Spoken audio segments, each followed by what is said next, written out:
अकेले चाणक्य जैसे 100 पे भारी हैं जी। हाँ हम बिहारी हैं जी। अक्षरा सिंह, आम्रपाली दुबे सोच में पड़ गए। हाँ, सोच में पड़ गया राजा जी। कि सत्य सनातन की धारा को और सजाना होगा। रोटियां भी बनाई हैं आपने? हाँ, आश्रम वगैरह में। हाँ, मठ में वहां पे। फिर गम गम रे ग सारे नी धपा धपा पद सारे सारे गम ग गम बदनी धप धम पद दसा दसा धसा रे गम गरे गसा धरे सा नि धप धप मगरे सा। उसमें हमारी कोशिश ये है कि पति पत्नी इसके लिए थोड़े समझौते कर लो। ही हंसना एहे रहा नहीं जाता। चट देनी मार देली खींच के तमाचा ही हंस देले रिंकिया के पापा ही हंस देले जवन वो करमान करे कह देले साफा ही हंस देले रिंकिया के पापा। लोगों ने बहुत प्यार दिया इसको कि अपने से के हुआ अपन खुद नाश कर रहल बा। काशी हो राजा बनारस हो छू के त देख पारस हो। मनोज तिवारी की सबसे फेवरेट हीरोइन कौन है अगर हिंदी सिनेमा की बात की जाए तो? इतना तो बहुत आपने दूर ले गए हमको। नहीं हमको एक्टिंग बहुत अच्छी लगती थी। कैसा लगा मेरा मजाक? मनोज तिवारी के कॉलेज टाइम में किसी से प्यार हुआ था? कॉलेज टाइम में देखिए हर किसी के क्रश भी होते हैं बहुत से। अरे भैया ये मारो आगे बढ़ो। देश का होते हुए देश का विरोधी ओवैसी, भावी खतरा। भाभी खतरा, दिखावा या मजबूरी? मुझे तो तीसरा शब्द उसके लिए ढूंढने पड़े रहता है। एक और ऑप्शन दिए होते आप। भटका हुआ सुपरस्टार। रवि किशन, अड़भंगी बाबा। जिंदगी झंडवा फिर भी घमंडवा है। अड़भंगी बाबा है वो।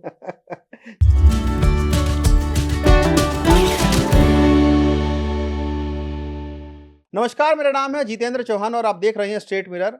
आज हमारे साथ एक ऐसे खास मेहमान हैं जिन्होंने कभी तकलीफ के अभाव में अपने आप को रोका नहीं, अपने कदम पीछे नहीं खींचे। एक मुकाम हासिल करने के लिए कभी किसी का बुरा नहीं किया, लेकिन अपनी मेहनत के दम पर आज जिस स्थान पर वो हैं, दुनिया देखती है। मेरे साथ एक ऐसे शख्स हैं जो कि एक बहुत छोटी जगह से उठकर पहुंचे हैं और आज दिल्ली में पावर सेंटर में मौजूद हैं और दुनिया उनको जानती है मनोज तिवारी के नाम से। मनोज जी, बहुत बहुत स्वागत है आपका। अच्छा लगा आपको पॉडकास्ट में धन्यवाद स्टेट मिरर के साथ। जी। मनोज जी, बहुत लंबा सफ़र हो गया है राजनीति में भी। भोजपुरी के आप सुपरस्टार कहलाए जाते हैं। आपने एक ऐसा समय भी देखा है जहाँ चाक चौबंद नहीं, इंतज़ाम नहीं थे, बहुत गरीबी देखी और बहुत मेहनत किया आपने।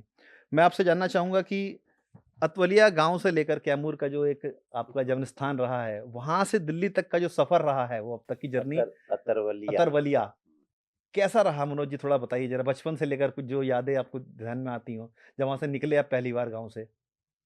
ये तो आप बहुत दूर ले जा रहे हैं मुझे। अतरवलिया तो हमारा धड़कन है, इमोशंस हैं। और मैं जब कभी खेत में खड़ा होता हूँ कहीं देश में, तो मुझे मेरे गांव की खुशबू आती है। गेहूं का खेत हो। अभी मैं कुछ दिन पहले, इस साल 2026 का पहला दिन मैं कानपुर के पास था, तो सरसों के खेत में चला गया। अगर मैं गाड़ी से जा रहा हूँ और मुझे खेत दिख जाए ना और टाइम है तो मैं जरूर रुकूंगा महसूस करने के लिए कि हाँ, गाँव की जो मिट्टी की खुशबू है वो किस तरह होती है। देखो जो गांव में रहा है ना, खेत उससे बतियाते हैं। अब ये फीलिंग एक बहुत डिफरेंट फीलिंग है। अगर आपको वो रास्ता याद है जिसमें खेत से आप जाते थे, उन खेत जब कट जाते हैं, पगडंडियों पर चलना। पगडंडियों के अलावे खेत में जब पौधा कटता है फसल, तो तीखे मतलब बीच से जो बीच रास्ता से जो रास्ता निकलता है निकलता ना, है, हाँ। चलते चलते जो वो सफेद दिखने लगती है, एक रास्ता दिखने लगता है, एक लकीर खिंच जाती है अलग लकीर सी खिंच जाती है, उस पे कभी आप नंगे पैर चले हो? पगडंडी जिनको हम बोलते हैं। हाँ, पगडंडी तो वो हो गई जो मेड़ है, अच्छा। एक खेतों के बीच से रास्ता निकल जाता है, वो पगडंडी उसको नहीं कहेंगे, वो तो खेतों के बीच से जा रहे हैं आप, अच्छा, अच्छा। उस टेम्पररी होती है, क्योंकि जैसे ही खेत हाँ, जोत लेते हैं तो जुतेगा, हट जाएगा। सिंचाई होगा, हट जाएगा, हाँ, हाँ, हाँ, फिर कटेगा तो फिर बन फिर जाता है, बन जाएगा। वो बहुत कमाल का है। हाँ। तो गांव तो हमें भूल ही नहीं सकता। मेरे घर में भी गांव है, अतरवलिया है, मेरा जो घर है ना, जैसे हम इस कमरे में बैठे हैं तो इसका नाम कश्मीर है, एक रणथंभौर है, एक एक मुंबई सेवा भी है, निकेतन, मुंबई भी है, लोखंड वाला भी है। लोकल वाले भी है। हम्म। उसकी कहानी भी जानेंगे मनोज जी। तो गांव एक यहाँ पेड़ के नीचे, हम उसको तरवलिया बोलते हैं, किसी को बोलेंगे जितेंद्र भाई आए तरवलिया बिठा के रखना इनको, तो आपको वहीं बिठाएगा। मगर ये बड़ा सौभाग्य है कि आपको गांव में रहने को मिला हो। यहाँ तो लोग 1 घंटा बिजली कट जाए तो इतनी गालियां देंगे लोग, और हम लोगों को बिजली ही नहीं कट रही थी नहीं, खंभा ही नहीं था, थी ही नहीं बिजली।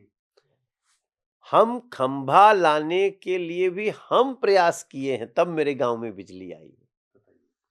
हमारे गांव के एक वीरेंद्र तिवारी हैं, वैसे उनके रिश्ते में हम चाचा लगते हैं, लेकिन वीरेंद्र पॉलिटिकली थोड़ा अवेयर रहते हैं, तो विधायक कौन है, सांसद कौन है, उससे बातचीत करना है, और हमको बोलते थे भाई चाचा यहाँ फोन कर दा तई कमुआ हो जाई, तो ऐसे कर करके, क्योंकि मैं सिंगर हो गया था तो समाज में लोग जानते थे, मैं सिंगर के नाते भी बहुत काम किया हूँ गांव में। बिल्कुल बिल्कुल।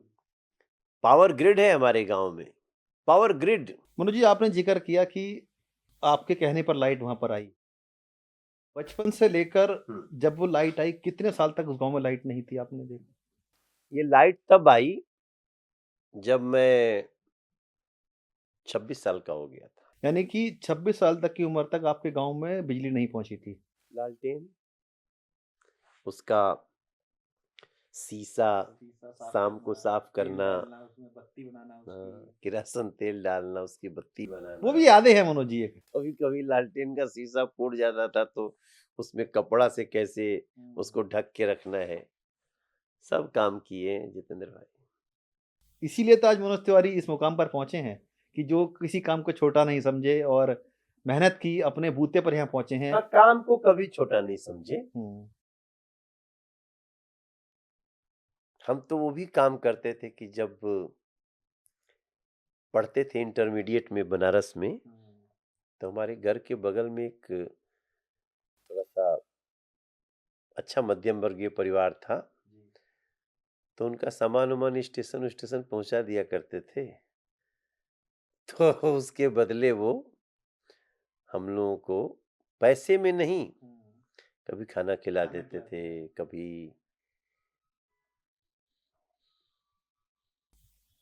बनारस की बहुत सारी यादें हैं, मैं भी थोड़ा सा लेके आया हूँ, जरा सुन के ही आपको मैं देख रहा हूँ कि मन भरा है आपका वो सब यादें सुनते ही। अच्छे लोग थे, अच्छे लोग मिले जीवन में, और तभी ये समझ में आया कि आप हेल्पिंग नेचर रखो तो आपको सपोर्ट करने के लिए लोग खड़े रहते हैं। कहते हैं ना कि कभी किसी का, जो इंसान अच्छा करता है, कभी उसको कोई बुरा नहीं करता। हो भी जाता होगा, हमारे साथ तो ज्यादातर नहीं हुआ, सब अच्छे अच्छे लोग मिले। अच्छे रिलेशन संगत से गुण होत है, संगत से गुण जात, तो ये तो निश्चित रूप से सही है। लेकिन जो आपने कहा ना, काम को छोटा नहीं समझना है। कई तरह की कई तरह के रिटर्न आते हैं। कभी आपको ऐसे लोगों के साथ कुछ काम कर दिए कि वो समय पे आपके साथ खड़ा है, वो भी एक बहुत बड़ी कमाई है। और एक होता है कि हमने काम किया, हमें मजदूरी दे दो, वो भी होता है। किसी का ड्राइविंग भी कर लेते थे हम पार्ट टाइम। रोटियां भी बनाई हैं आपने हाँ, आश्रम वगैरह में। मठ में वहाँ पे? मनोज जी, बनारस पे मैं आना चाहूँगा क्योंकि बनारस में आपने लंबा समय बिताया है। अतरवली से जब निकले पढ़ाई करते हुए और उसके बाद बनारस आपका एक बड़ी जगह पर आना हुआ उधर। बहुत वहाँ पे संघर्ष किया आपने बनारस में। बनारस से क्या यादें आती जुड़ के? मठ आते हैं, जब बीएचयू में आप पढ़े हैं वहाँ पर, लंबा समय आपने बनारस में ही बिताया है। आज तो बनारस की रंगत रंगत जो है वो कुछ अलग नज़र आती है। ये बनारस से किस मठों तरह का जो संपर्क है हमसे, वो मेरे माता पिताजी के समय से है। मेरे पिताजी बहुत जो छोटे छोटे मठ मंदिर होते थे ना, उसमें वो बहुत जुड़ते थे। हम लोग धर्मशाला संस्कृति से पले बड़े हैं। हमारे माता पिताजी जब आते थे बनारस गंगा जी नहाने या कुछ मकर संक्रांति नहाने या एकादशी नहाने, तो वो लोग होटल में नहीं रुकते थे, धर्मशाला में रुकते धर्मशालाओं में थे। रुकते थे? हाँ। पहले तो जो लोग आते भी थे मनोज जी, वो क्योंकि वो कहते थे कि वहाँ रह के हम संगीत में जुड़ेंगे, अध्यात्म से जुड़ेंगे, होटल में रह के तो काम हो नहीं पाता था। तो हम उसी कल्चर के हम हैं, उसी संस्कृति से हम लोगों का जन्म हुआ। तो जीवन में उसके प्रति सम्मान भी रहा, आज भी बढ़ा ही है, कम नहीं हुआ है। मनोज जी, आपके पिताजी भी शास्त्रीय संगीत के में गायक थे वो भी, और पहलवान भी थे। हाँ। पहलवान भी थे। संगीत और संगम का ये जो मिलन था, किस तरह से आपको नई सीख दे गया जीवन में? वैसे संगीत और स्पोर्ट्स का अच्छा तालमेल रहता है। हमेशा जो स्पोर्ट्स पर्सन होगा ना, वो संगीत उसको पसंद आएगा, वो संगीत में कुछ ना कुछ होगा।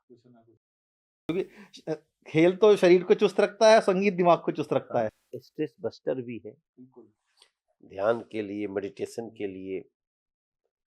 आज भी हमारे पिताजी को जब मैं याद करता हूँ तो उन्होंने मुझे जीवन में एक माँ सरस्वती का, शारदा का अ, गीत का एक सरगम सिखाया था। अब आप सोचिए, वो 83 में हमें छोड़ चले गए थे। बहुत जल्दी आपके हाँ। जीवन से चले गए थे वो।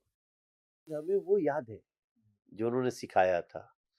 सरस्वती वंदना है ना, या कुंदेन्दु तुषार हार धवला, या शुभ्र वस्त्रावृता, या पद्मा,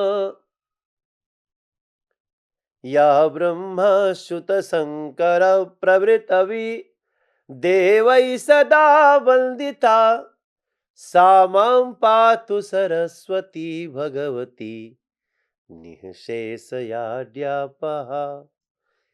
तो ये तो सब जानते। इसको जब आप हारमोनियम में सरगम बजाएंगे तो ये धुन कैसे निकलेगा? फिर गम भगम रे ग सारे नी धपा धपा पद सारे सारे गम ग गम बद नि ध पद म पद दसा दसा धसा रे गम ग रे ग सा ध रे सा नि ध प ध प म ग रे सा निःशेषयाड्या। तो मतलब ये ये पहली सरगम है जो आपके पिताजी ने पिताजी आपको, ने हमें सिखाई। देखिए 83 की ये सरगम बता रहे हैं मनोज जी, 83 नहीं, में, बताया तो मुझे 82 में था। 82 में था, मतलब 40 साल के लगभग हो गया। हाँ, 40 साल पुरानी मतलब सरगम, आप समझिए 82 में हम 10-11 साल के थे। 42 साल हो गए करीब करीब। 42 साल पहले की पिताजी की दी गई वो सरगम मनोज तिवारी को आज भी इतने तरीके से याद है कि एक-एक जो नोट्स पड़े हैं जिसको हम जानते हैं संगीत की भाषा में, इतने शानदार तरीके से गाया है। और देखिए मुझे लगता है ना कि मनोज जी, जो कि मैं भी अब लंबे समय से आपको जानता हूँ, कभी आपने ये सरगम सुनाई होगी किसी को? नहीं, नहीं, नहीं सुनाया नहीं, ऐसा बात ही नहीं आया। दर द द दा द द दा द दा द द द दा। बेसिकली क्या है जितेंद्र भाई, मैं ये जब गाता हूँ, पढ़ता हूँ, तो मेरे पिताजी से मेरा मुलाकात होती है। इंटरेक्शन हो जाता है। संगीत के रूप में आपके साथ हमेशा से रहते हैं वो। वो लगता है कि अपने पेट पे सुलाए हुए हैं और गा रहे हैं। आगे बढ़ना है। हाँ, जीवन का नाम आगे बढ़ना है। मनोज जी, चूँकि हमने बनारस की बात छेड़ी थी, बनारस का आपने ज़िक्र किया, बनारस वाले बहुत लंबा समय बिताया है। चाहे वो बीएचयू की बात कर लें या गंगा के घाटों की बात कर लें, आपने बताया कि मठों में जाकर आपने सेवा भी करी है वहाँ पे। सेवा ही कहूँगा उसको मैं, ये नहीं हाँ, कहूँगा कि रोटी बनाई है तो आपने कुछ वहाँ पे पैसे के लिए कुछ किया है, लेकिन वो सेवा की आपने। तो सेवा थी, बनारस को किस तरह उसके देख बदले खाना मिल जाता था। वो देखिए, हालात इंसान के हर वक़्त जगह आपको कुछ कंट्रीब्यूट करना ही चाहिए ना भाई, तो हमने भी किया था। आपको लगता है कि पिताजी की दी हुई सीख जो अनुशासन था, वो संगीतज्ञ भी थे, पहलवान भी थे, उनकी जो सीख आपको दी हुई थी जीवन में आपके आज तक काम आ रही है? बहुत, बहुत काम आती है। थोड़ा 1-2 एग्ज़ाम्पल बताइए किस तरीके से आप उनका अनुसरण करते हैं? जैसे पिताजी का एक स्वभाव था कि वो सहायता के लिए कोई आता था ना, तो वो कोशिश करते थे कि उसकी सहायता हो। वो अपन से भी थोड़ा बहुत हो ही जाता है, या नहीं होता है तो तुरंत याद आता है, तुम्हारे पिताजी तो ऐसे नहीं थे। You have to become like your father. Even मेरी माता जी, घर पे कोई आ गया ना, वो भले अपने पास नहीं है लेकिन उसको सहायता होनी चाहिए। सहायता होनी चाहिए। मैं मिला, मुलाकात की है मैंने माताजी से, कई बार मुलाकात हुई आपके घर पे ही। और पिताजी जस्टिस करते थे हमारे। वो हमारे पिताजी न्याय के समर्थक थे। जैसे गाँव में कुछ होता था ना, हाँ, गलत नहीं होना चाहिए। गलत किसी के साथ तो खड़ा भी रहना है। चिंता मत करो हम बानी। तो वो हमारे पिताजी का वो सब चीज़ है जो कहीं न कहीं हमें आज इस कितनी बड़ी दुनिया में हम तैर रहे हैं, समंदर है। पता भी नहीं चलता है कौन अपना है, कौन पराया है, कौन घात करने वाला है, कौन सहायता करके चला जाएगा। तो हर तरह के लोग मिलते हैं, आज भी। बस वो थोड़ा-सा पहचानते रहते हैं, कोशिश करते हैं। लेकिन पिताजी ने सिखाया है कि नहीं, विश्वास करना है, भले विश्वासघात होगा, विश्वास करना है। अपने आप को दिखाना इस तरीके से। हाँ, मनोज जी, संगीत से क्योंकि आपका बहुत जुड़ाव रहा है, क्या संगीत की प्रेरणा पिताजी से ही मिली या बनारस आके आपके मन में जिज्ञासा जागी कि नहीं, मुझे अब संगीत के क्षेत्र में आगे जाना है? पिताजी से ही, पिताजी से ही। और वही यात्रा चल रही है। हालाँकि पिताजी शास्त्रीय संगीत के गायक थे, मैं तो वो नहीं सीखा, तो मैंने लोक संगीत को अपना। आपने लोक संगीत को इतना आगे बढ़ाया है मनोज जी, जिसका कोई मुकाबला नहीं है। वो महसूस होने लगा था, जब मैं काशी हिंदू विश्वविद्यालय में पढ़ता था, तो मैं देख सोचता था कि भई अपने लोक संगीत को उठाओगे तो तुम भी उठ सकते हो। तो वही हुआ मेरे साथ। और इसलिए मैं सबको दुनिया भर को बोलना चाहता हूँ कि आप कितने भी किसी विषय में विद्वान हैं, या तो अपनी लोक संस्कृति को लोक संगीत को सम्मान दो। अगर उसमें आपका कुछ योगदान हो सकता है तो योगदान दो, अगर कुछ नहीं हो सकता है तो सुनो जरूर। सुनो ज़रूर, क्योंकि सुनना ज़रूरी है। नहीं तो देखो, हर पतंग किसी डोर से जुड़ी होती है, और वो लपेटी जाती क्या है। है, उसे चरखी, कलिता चरखी, चरखी, चरखी। चरखी। तो आप किसी न किसी चरखी से जुड़े हो, तभी उड़ान भरोगे। कभी-कभी कट भी जाती है। मुझे बीएचयू में आप लंबे समय तक रहे, पढ़ाई की वहाँ से आपने, और बीएचयू को किस तरह याद करते हैं आज? Best time. बहुत अच्छा। ओहो! वो हॉस्टल की ज़िंदगी, वो काशी हिंदू विश्वविद्यालय, क्रिकेट टीम में सिलेक्शन के लिए मारा-मारी खूब रहती थी। मारामारी। मारामारी मतलब मारामारी नहीं, मारामारी मतलब संघर्ष चल रहा है। हाँ, कितना सबसे ज़्यादा खून तभी जला है, जब सिलेक्शन हो रहा था। तो इसलिए तो हम लोग उस स्कूल वाले नहीं हैं कि कोशिश की और माता-पिता ने सब दिलवा दिया। हम जब कोशिश किए तो बड़ी मेहनत करनी पड़ी, एड़ी चोटी का पसीना एक करना पड़ा, तब मिला सब कुछ। बीएचयू में एडमिशन को लेकर भी आपने बड़ा संघर्ष किया है। हमने गाँव में आपने कई बार किस्सों में कहा भी अपने बातों में बताया भी है कि चाहे स्कूल में पैदल जाना हो नंगे पैर कई-कई किलोमीटर तक, बीएचयू तक में सफ़र कैसे तय किया मनोज जी आपने? हाँ, मैं गाँव से रोज 8 किलोमीटर चल के पढ़ाई करता था। अगर आज की डेट में किसी को बोला जाए 4 किलोमीटर स्कूल तक तो जाना था और आना था। साइकिल थी नहीं, रास्ता भी नहीं था। वो छोटी-सी पानी बहता है ना, उसको हम लोग बाहा बोलते हैं, तो उसके किनारे-किनारे किनारे-किनारे जाना चलते होता हुए। था। हाँ। और काशी हिंदू विश्वविद्यालय में जब हम आए ना, तो देखिए मैं 6th 7th क्लास तक पढ़ने में बहुत अच्छा था। उसके बाद मुझे क्रिकेट और सिनेमा का चस्का लग गया। जो दोनों आज तक कायम है। हाँ, वो तो चस्का लगा तो पढ़ाई थोड़ी-सी डिस्टर्ब हुई, मगर मैं नकल कभी नहीं किया। जितना जितना पढ़ खुद से सके। कर सकते थे उतना किया। हम भले 2nd डिवीजन पास हुए हाई स्कूल, लेकिन हम जितना जानते थे उतने ही में पास हुए। उस टाइम के सेकंड डिवीजन भी आज की फर्स्ट डिवीजन से कहीं ज़्यादा थी मनोज हाँ, जी। वो सही कर रहे हैं। 56.6% नंबर था। 60 पे तो फर्स्ट हो जाती थी। हाँ, 60% में फर्स्ट फर्स्ट हो डिवीजन था। जाती थी। और इंटरमीडिएट फिर बनारस आ गए। हाई स्कूल के बाद में बिहार से यूपी आ गया, काशी। जबकि मेरा जन्म काशी में हुआ, अस्पताल में, सरकारी अस्पताल में, कबीर चौरा अस्पताल में। और इंटरमीडिएट फिजिक्स मैथ केमिस्ट्री में किया हमने। पता नहीं क्यों पढ़ रहे थे। अब समझ में नहीं आता अच्छा क्यों पढ़ ये मन में ख्याल आता कि क्यों पढ़ रहे थे हम हाँ, वो? नहीं, मैं सबसे बोलना चाहता हूँ, अगर आप हमें सुन रहे हैं, सिर्फ पढ़ने के लिए मत पढ़ना दोस्तों, प्लानिंग से पढ़ना। बायोलॉजी पढ़नी है तो फ्यूचर कुछ है तभी पढ़ो, नहीं तो लिटरेचर में कुछ और ले लो, मैथ्स में अच्छे हो तो वहां चले जाओ। अब हम बताइए, फिजिक्स मैथ केमिस्ट्री पढ़ रहे थे, हम मन ही नहीं लग रहा था फिर भी पढ़ रहे थे, खाली बस सुने थे चारों तरफ से कि साइंस में पढ़ रहे, साइंस पढ़ रहे।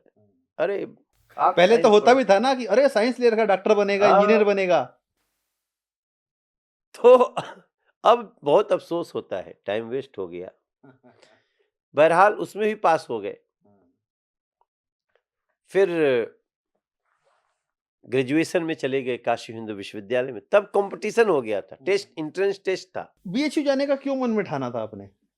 क्या क्रिकेट के लिए गए थे? बीएचयू में मेरे भैया पढ़ते थे, वो इंजीनियरिंग पढ़ते थे वहां से।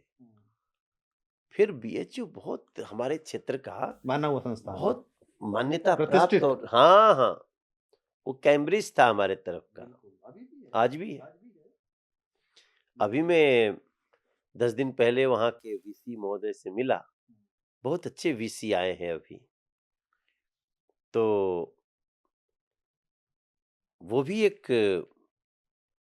महामना पंडित मदन मोहन मालवीय जी की कृति, मधुर मनोहर अतीव सुंदर ये सर्व विद्या की राजधानी राजधानी, हमारा कुलगीत था। ये तीनों लोकों से न्यारी काशी, सुज्ञान धर्म और सत्य राशि, बसी है गंगा के रम्य तट पर, ये विश्वविद्या की राजधानी राजधानी। मतलब विद्या की राजधानी उनको उन्होंने शब्दों पे रो दिया। भटनागर सर ने इसको लिखा। He was professor of science, और पंडित मदन मोहन मालवीय जी ने लिखवाया। तो वो आज भी हर बच्चे के कुलगीत उसके स्मरण में होता है। तो काशी हिंदू विश्वविद्यालय में एडमिशन हो गया। एंट्रेंस टेस्ट पहला जब शुरू हुआ, उसी का मैं बैच हूँ। उसके पहले नंबर पे होते थे। क्या पढ़ाई की बीएचयू से आपने, मतलब मैं बीएचयू से हिस्ट्री ऑनर्स में ग्रेजुएट हुआ। पॉलिटिकल साइंस सोशियोलॉजी हमारा सब्जेक्ट था। ये हमको काम दिया, आज तक काम दे रहा है। आज तक काम दे रहा है, जबकि तब मैं सोच भी नहीं सकता था कि मैं पॉलिटिक्स में आऊंगा। लेकिन क्रिकेट में जाने के लिए आपने कुछ और जुगत लगाई थी। जुगत क्या लगाई थी? बीपीएड शायद किया था आपने। नहीं, उसकी आवश्यकता नहीं थी। वो तो ग्रेजुएशन के बाद मैंने आगे, चूंकि क्रिकेट में इतना शौक हो गया, यूनिवर्सिटी क्रिकेट टीम में आ गए, तो फिर मैंने बीपीएड किया कि अब मैं क्रिकेट में ही किसी स्पोर्ट्स में कोच बनूंगा। अच्छा, कोच बनने की भी सोची थी। कोच की ही पढ़ाई है बीपीएड और एमपीएड। तो मैं बेसिकली मैं स्पोर्ट्स टीचर हूँ। ग्रेजुएट हिस्ट्री में हुआ, लेकिन मैं उसका लाभ तो नहीं लिया। तो बीपीएड एमपीएड होऊंगा तो टीचर लग जाऊंगा, जैसे बीएड होता है वैसे बीपीएड होता है। क्योंकि पहले था कि हाँ भाई कहीं सरकारी नौकरी लग जाए, कुछ अपना काम स्टार्ट हो जाए, पैसे का इंतजाम हो जाए। हाँ, वो धारणा थी। वो जहन में रहा होगा कहीं ना कहीं। एकदम था। मनोज जी, आपका एक जो नाम है मृदुल, इसके पीछे क्या कहानी है? कहाँ से ये नाम पड़ा और कौन इसके पीछे रचयिता है इस नाम के? गुलशन कुमार जी। हाँ, जो जब हम, अब देखो, मैं बनना चाहता था टीचर, पढ़ाई हमारी स्पोर्ट्स की, लाइफ में बहुत सारे द्वंद्व चल रहे थे। हम लोग यूपीएससी देना चाह रहे थे। एक बात ये भी सामने आई थी, आपने यूपीएससी पीसीएस भी दिया था। सब कोशिश किए, हो नहीं पाया। घाट-घाट का पानी पिए बनारस के हर जगह। कोई चीज छूटा नहीं। फिर हम लोग सब इंस्पेक्टर की परीक्षा दिए, उसमें रिटेन में हम लोग पास हो गए, बाद में इंटरव्यू में फेल हो गए। तो झुकाव संगीत की तरफ भी हुआ। वो पिताजी का जीन्स फिर आ गया। हाँ। कुनाचे और मारने लगा फिर कोशिश आके वो। करने पे सफलता मिली। लेकिन आप बोला कि आपने का यूपीएससी का जिक्र किया, पीसीएस का जिक्र किया, दरोगा की भर्ती का जिक्र किया, जब उसमें नहीं सिलेक्ट हुए तो मन में कुछ मनाल रहा था? एक्चुअली क्या था कि मैं हमेशा ना एक प्रोग्राम में कभी नहीं चलता था। मेरा ABCD 4 प्रोग्राम ऑप्शन चलते रखते थे। थे हाँ, जिंदगी में। ई होगा तो ठीक, नहीं तो ई, नहीं तो ई, नहीं तो ई तो करेंगे ही। तो कुछ नहीं था तो गांव में खेती तो करते ही। देखो, मैं आज ना, आप जितने भाई जो लोग सुन रहे हैं, अब तो मैं डिफरेंट मनोज तिवारी हो गया भगवती कृपा से। मैं लोगों को बोलना चाहता हूं ना कि आप हर जीवन में आप लोग अपने जीवन में हर कोई को ABCD 4 प्रोग्राम बना के चलना चाहिए।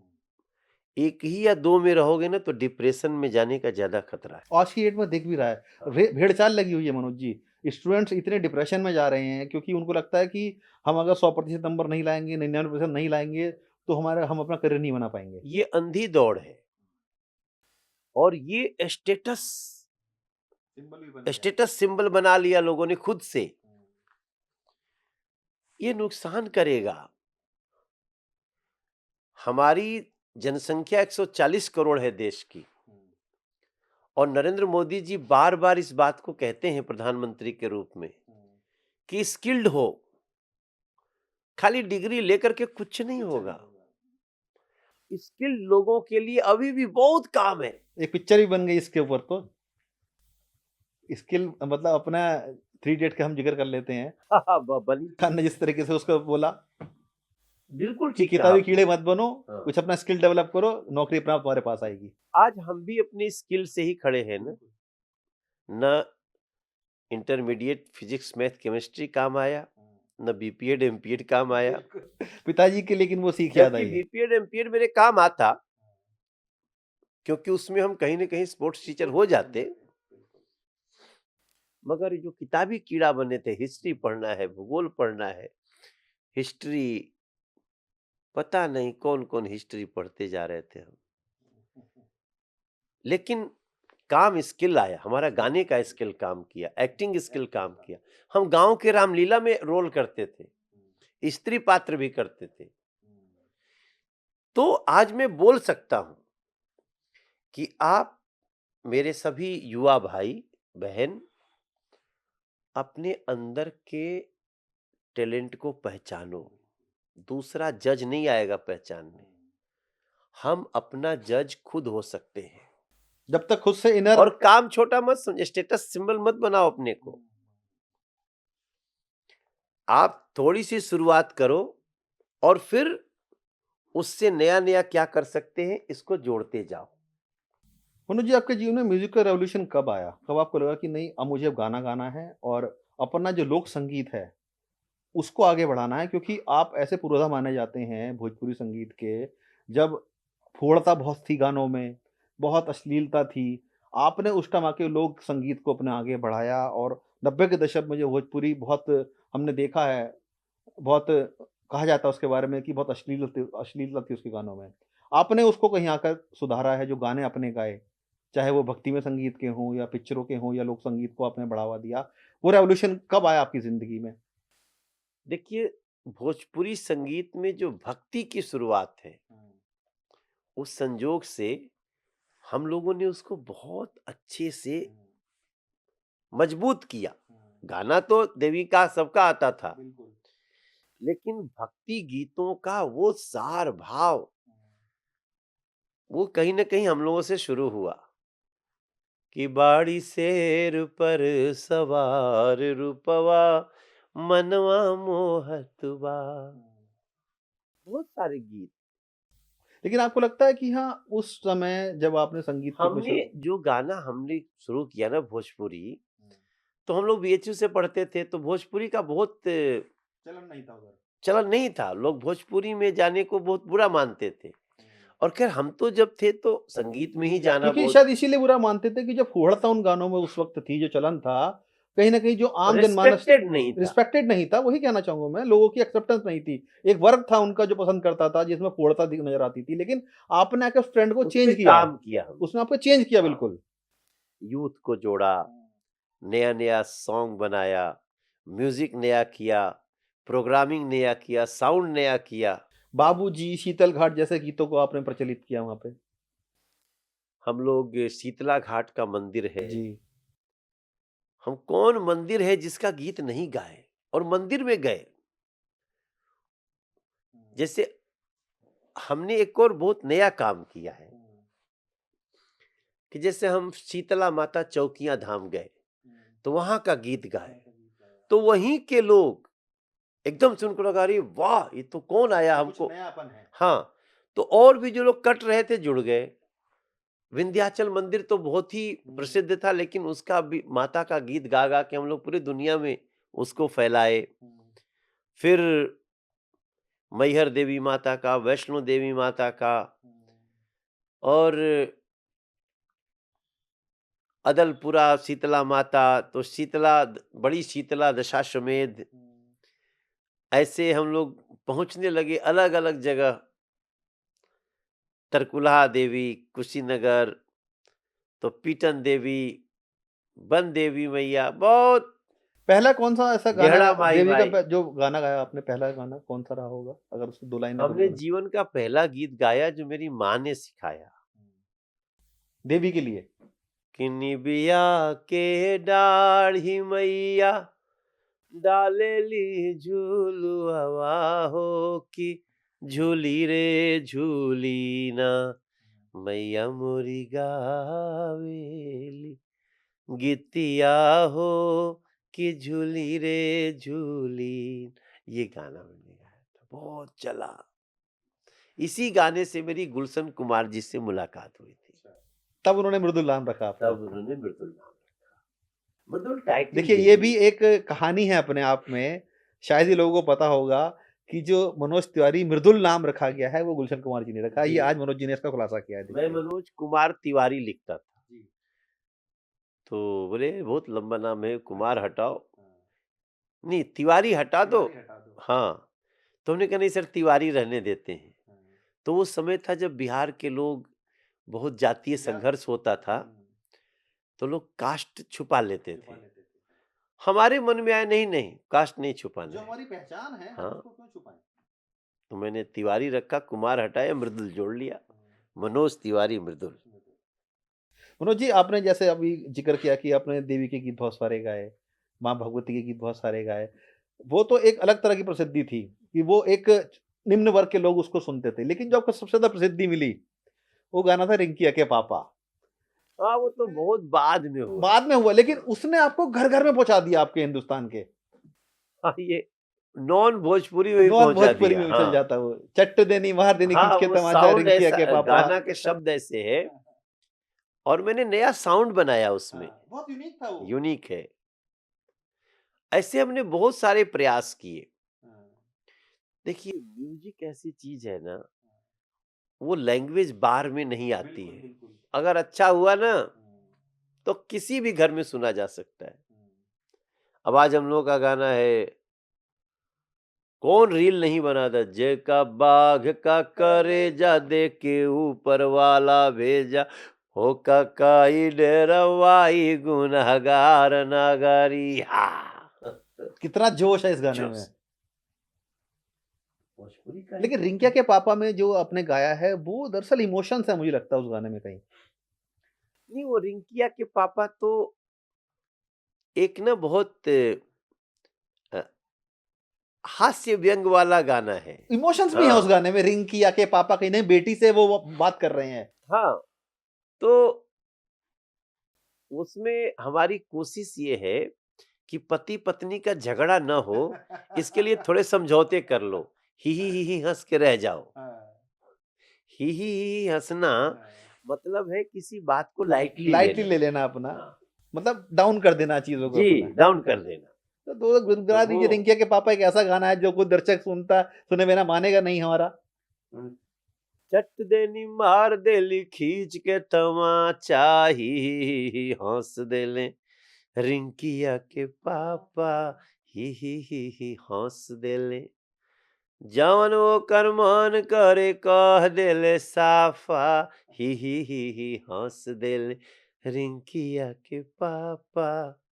लोगों ने बहुत प्यार दिया बहुत इस प्यार गाने मिला है और लोगों को खुशी मिली है इस गाने को को। सुनकर। अरे व्यंग तो है ही है इसमें, और फिर जिस तरीके से आपने गाया है ना भोजपुरी में, उसका एक अलग ही मजा है सुनने का।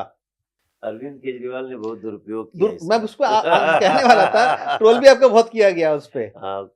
ट्राइड, कोशिश किया, लेकिन उन्हीं का लॉस हुआ उस चीज से। हाँ, वो समझ नहीं पाए ना।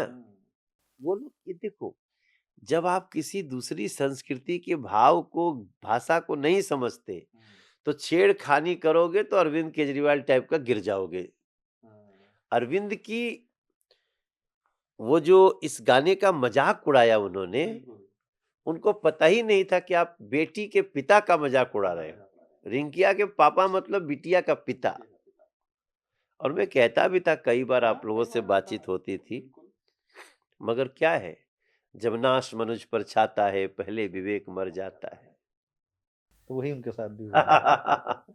लेकिन मनोज जी, आपको लगता है कि ये गाना एक ऐसा था जिसने आपको हिंदुस्तान में तो प्रचलित किया ही किया, न्यूयॉर्क से लेकर मॉरिशस तक इस गाने ने आपकी धूम मचाई थी? हाँ, बहुत बहुत। अभी भी मैं इंडियन आइडल में था इस बार, जब साल के अंतिम दिन, तो भी वही गाना सोचिए, लोगों ने गाने को कहा। पहचान बन गया वो आपकी। बेसिकली क्या है कि मैं गाने बहुत सोच समझ के लिखा और गाया हूं, और अपने से जो लिखा हूं ना, उसमें थॉट बहुत कमाल कमाल के हैं। जिंदगी में उतारे हुए ख्यालात निकल के आते हैं। हाँ, नहीं, कई ऐसे थॉट है जो किसी भाषा में कहा जाए।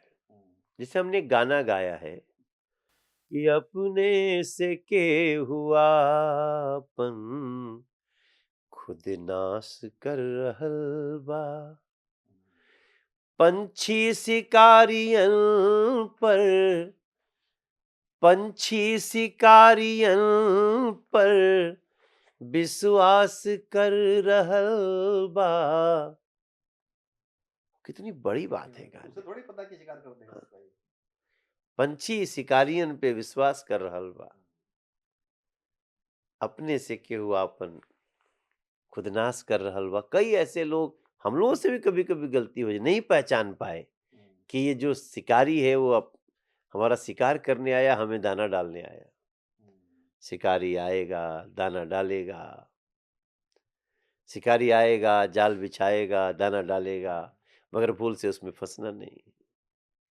तो इस देश में देखो, अब तो हम लोग बात कर रहे हैं, कई राजनेता ना ऐसे ही शिकारी के वेश में आए, जाल बिछाए, दाना डाले, और देश की जनता उनके चंगुल में फंस फंसती गई। रही। आज नरेंद्र मोदी जी का क्यों इतना ऑरा बढ़ा है? क्योंकि वो व्यक्ति, ना तो जाति धर्म का भेद है, ना पार्टी पॉलिटिक्स का भेद है।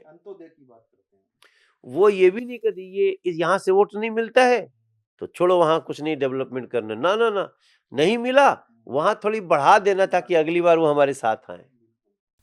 बड़ी सोच है ना सर। बड़ी, बहुत बड़ी सोच है। और जो कुछ सो कॉल्ड नेता आए थे, उभरे आप थे। बनारस की बात हमसे पूछ रहे हैं, मैंने तो वो बनारस देखा ना कि हम गाना बना चुके थे कि जब गोबर पे ना गोड़ बिछलल बनारस कैसन। अगर गोबर पे नहीं स्लिप करके गिरे तो फिर बनारस कैसा? जब गली में ना साढ़ मिलल बनारस कैसन। और गाना बना लिए, जब तक गाने रिलीज करना था न गोबर है, न अव्यवस्था है, न गंदगी है, वो गाना में खराब हो गया मेरा। ये लेकिन अगर मगर 15-20 साल पहले होता तो शायद बहुत हिट हो जाता। मगर काशी अच्छा हो गया। तो अब कुछ नया बनाया है काशी पे? अरे अब तो आज की काशी पे? हाँ, काशी हो राजा बनारस हो, छू के त देख पारस हो, सतयुग से कलयुग तक महिमाए कर जस के तस हो। काशी हो राजा बनारस हो, छू के त देख पारस। मोदी जी ने पहचाना काशी को। कई लोग काशी में आए अपने बनने के लिए, लेकिन इस बात में किसी को डाउट अब नहीं है कि नरेंद्र मोदी जी ने जब काशी को चुना तो भारत की सनातन संस्कृति को सजाने के लिए काशी को केंद्र बनाया। आज काशी में महाराज सोचो, वो रोपवे की चल रही है, काशी में क्रूज चल रहा है, काशी में अंतर्राष्ट्रीय उड़ान शुरू हो गया, काशी की सड़कें, अरे राम राम, रिंग रोड, अरे वाह वाह वाह। ये सब कुछ देख करके लगता है काश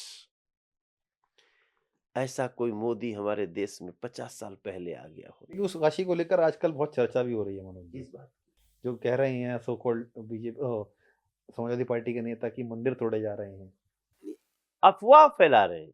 मैं वही कह रहा हूँ, चर्चा में फिर दोबारा लेके आया गया उसको। ओहो, जब आप पहले तो काम किए नहीं, पहले तो मंदिर बनाने वालों पे गोलियां चलाए, और जब आज काम हो रहा है, मंदिर सज रहे हैं, मंदिर अब बनने लगा है, भगवा रंग चढ़ने लगा है, काशी अब सजने लगा है, डमरू भी बजने लगा है।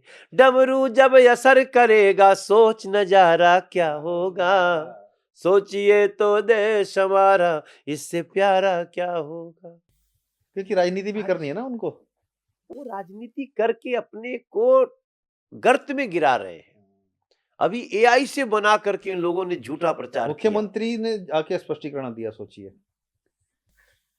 ये क्योंकि ये झूठ जिस तरह का फैलाया जा रहा था, आप सोचिए, आज काशी विश्वनाथ जी का जाके शोभा देखो यार। बिल्कुल, मैं तो गया हूँ और हमारी मुलाकात भी 2023 में काफी लंबी चौड़ी हुई थी क्रूज पे, आपको याद होगा, जो इलेक्शन चल रहा था यूपी का। हाँ, आपसे तो कितनी आप तो इतने बड़े पत्रकार हो जितेंद्र भाई, अच्छा लगा। आप ये काम बहुत पहले शुरू करना चाहिए था। आपके पास शब्द का पावर है, आप अच्छी सवाल पूछ सकते हो, जारी रखो। मनोज जी, गाने तो आपने खूब गाए हैं, स्टारडम आपका बहुत बड़ा रहा है, एक्टिंग में भी बहुत बहुत नाम कमाया आपने। हाँ, तो हम अपने जीवन में 4 जीवन जी चुके हैं। पहला अभाव का, दूसरा सुपरस्टार सिंगर का, तीसरा सुपरस्टार एक्टर का। अमिताभ बच्चन जी के साथ फिल्म हुआ मेरा, मिथुन चक्रवर्ती सर के साथ, शत्रुघ्न सिन्हा जी के साथ, हिमा जी के साथ। क्या जब उन्होंने भोजपुरी एक्टिंग शुरू की अब पूरा दुनिया भोजपुरी का दम दम दम दम आप ही दम में दम दम देख रहा था है। कि अमिताभ बच्चन को आपने राजी किया भोजपुरी फिल्म बनाने के लिए, काम करने के लिए आपके साथ। शायद गंगा उस बात पिक्चर का दम नाम था की शायद। नहीं है, बात ये है कि उनके पास एक दीपक सावंत है, उनके मेकअप में।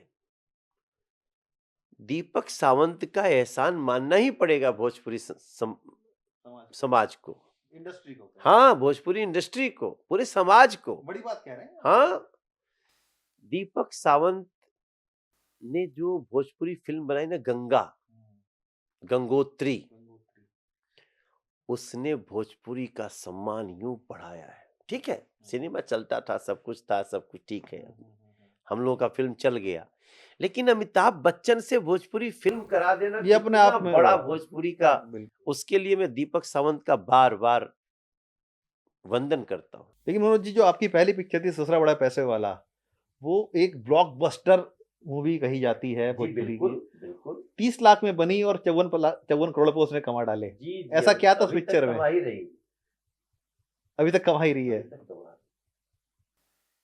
जमीन की खुशबू, मिट्टी की खुशबू, गांव समाज की बात। लेकिन नाम तो है ससुरा सुधाकर बड़ा पैसे पांडे वाला। जी, नाम तो उसका ऐसा था, ससुरा बड़ा पैसे वाला। सब कोई हर जो है घर जो है, ससुर तो पैसा वाला ही चाहता है। बेटी का पिता पैसे वाला हो, वही चाहता है। ससुरा बड़ा पैसा वाला। सुधाकर पांडे जी को याद रखना पड़ेगा, वो सुल्तानपुर के थे जिन्होंने फिल्म बनाई थी, प्रोड्यूसर थे। अजय सिन्हा जी जो उसके डायरेक्टर थे। इन लोगों का बड़ा गुणी लोग क्योंकि थे। मनोज जी, आप उस समय में इंडस्ट्री पर राज किया आपने, या जो एक नई आपने लकीर गढ़ी, जहाँ एक और फुहड़ता थी, अश्लीलता थी गानों में, पिक्चरों में, और भोजपुरी को लोग पसंद नहीं करते थे। लेकिन आपने जब इस इंडस्ट्री में आए, चाहे वो गाने गाए या रोल किए, उसमें कहीं न कहीं एक अलग इबारत लिखी और एक अलग मुकाम तक पहुँचाया। उसके बाद फिर अमिताभ बच्चन साहब आए करने के लिए। तो कहीं न कहीं मनोज तिवारी का जो रोल है इस भोजपुरी इंडस्ट्री को बढ़ाने के लिए, वो अप्रत्याशित माना जाता है। देखो जितेंद्र भाई, मैं अपने मुख से तो क्या कहना नहीं सच्चाई है, चाहिए उसमें किसी कहने में को। कोई बुराई नहीं है। कई ऐसे लोग हैं जो अपने मुंह मियां मिट्ठू बने रहते हैं, लेकिन ये छोटी बात नहीं है कि 30 लाख की फिल्म 54 करोड़ का बिजनेस कर जाए। उस जमाने में 2003 में आज के 500 करोड़ हैं वो। मतलब ये तब लगन से होता है और नियत भी देखी जाती है। नियत भी देखी जाती है। हम्म। तो भगवान की भक्ति भी होनी चाहिए। तो वो जो कार्य हुआ ना, ससुरा बड़ा पैसा वाला, फिर दरोगा बाबू आई लव यू, फिर बंधन टूटे ना, फिर देहाती बाबू, मतलब एक से एक फिल्म बनती रही। बाद में तो बहुत मील का पत्थर साबित हुई है। और कौन था जो भोजपुरी फिल्म नहीं कर रहा था? हमारा समाज इसका महत्व को समझेगा। भोजपुरी समाज बहुत ही कृतज्ञ समाज है।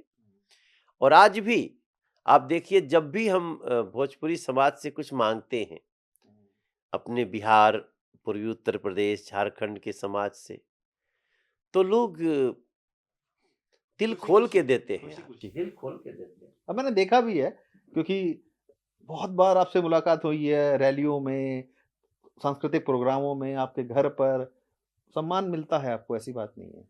नहीं, अभी मैं जब आपसे बात कर रहा हूँ, मैं सीधे झारखंड से आ रहा हूँ, फिर बिहार बांका में था। क्या लोग बहुत प्यार करते हैं। आज हम बांका गए तो हमको गाड़ी के ऊपर बिठा के ले गया, सब 15 किलोमीटर, अच्छा। और चारों तरफ लोग खड़े थे, देख रहे थे। हम ये एहसान कभी चुका नहीं सकते बिहार का। और गाना एक ही बज रहा था हर जगह, हाँ हम बिहारी हैं जी, थोड़े संस्कारी हैं जी, माटी को सोना करने वाली कलाकारी है जी, हाँ हम बिहारी हैं जी।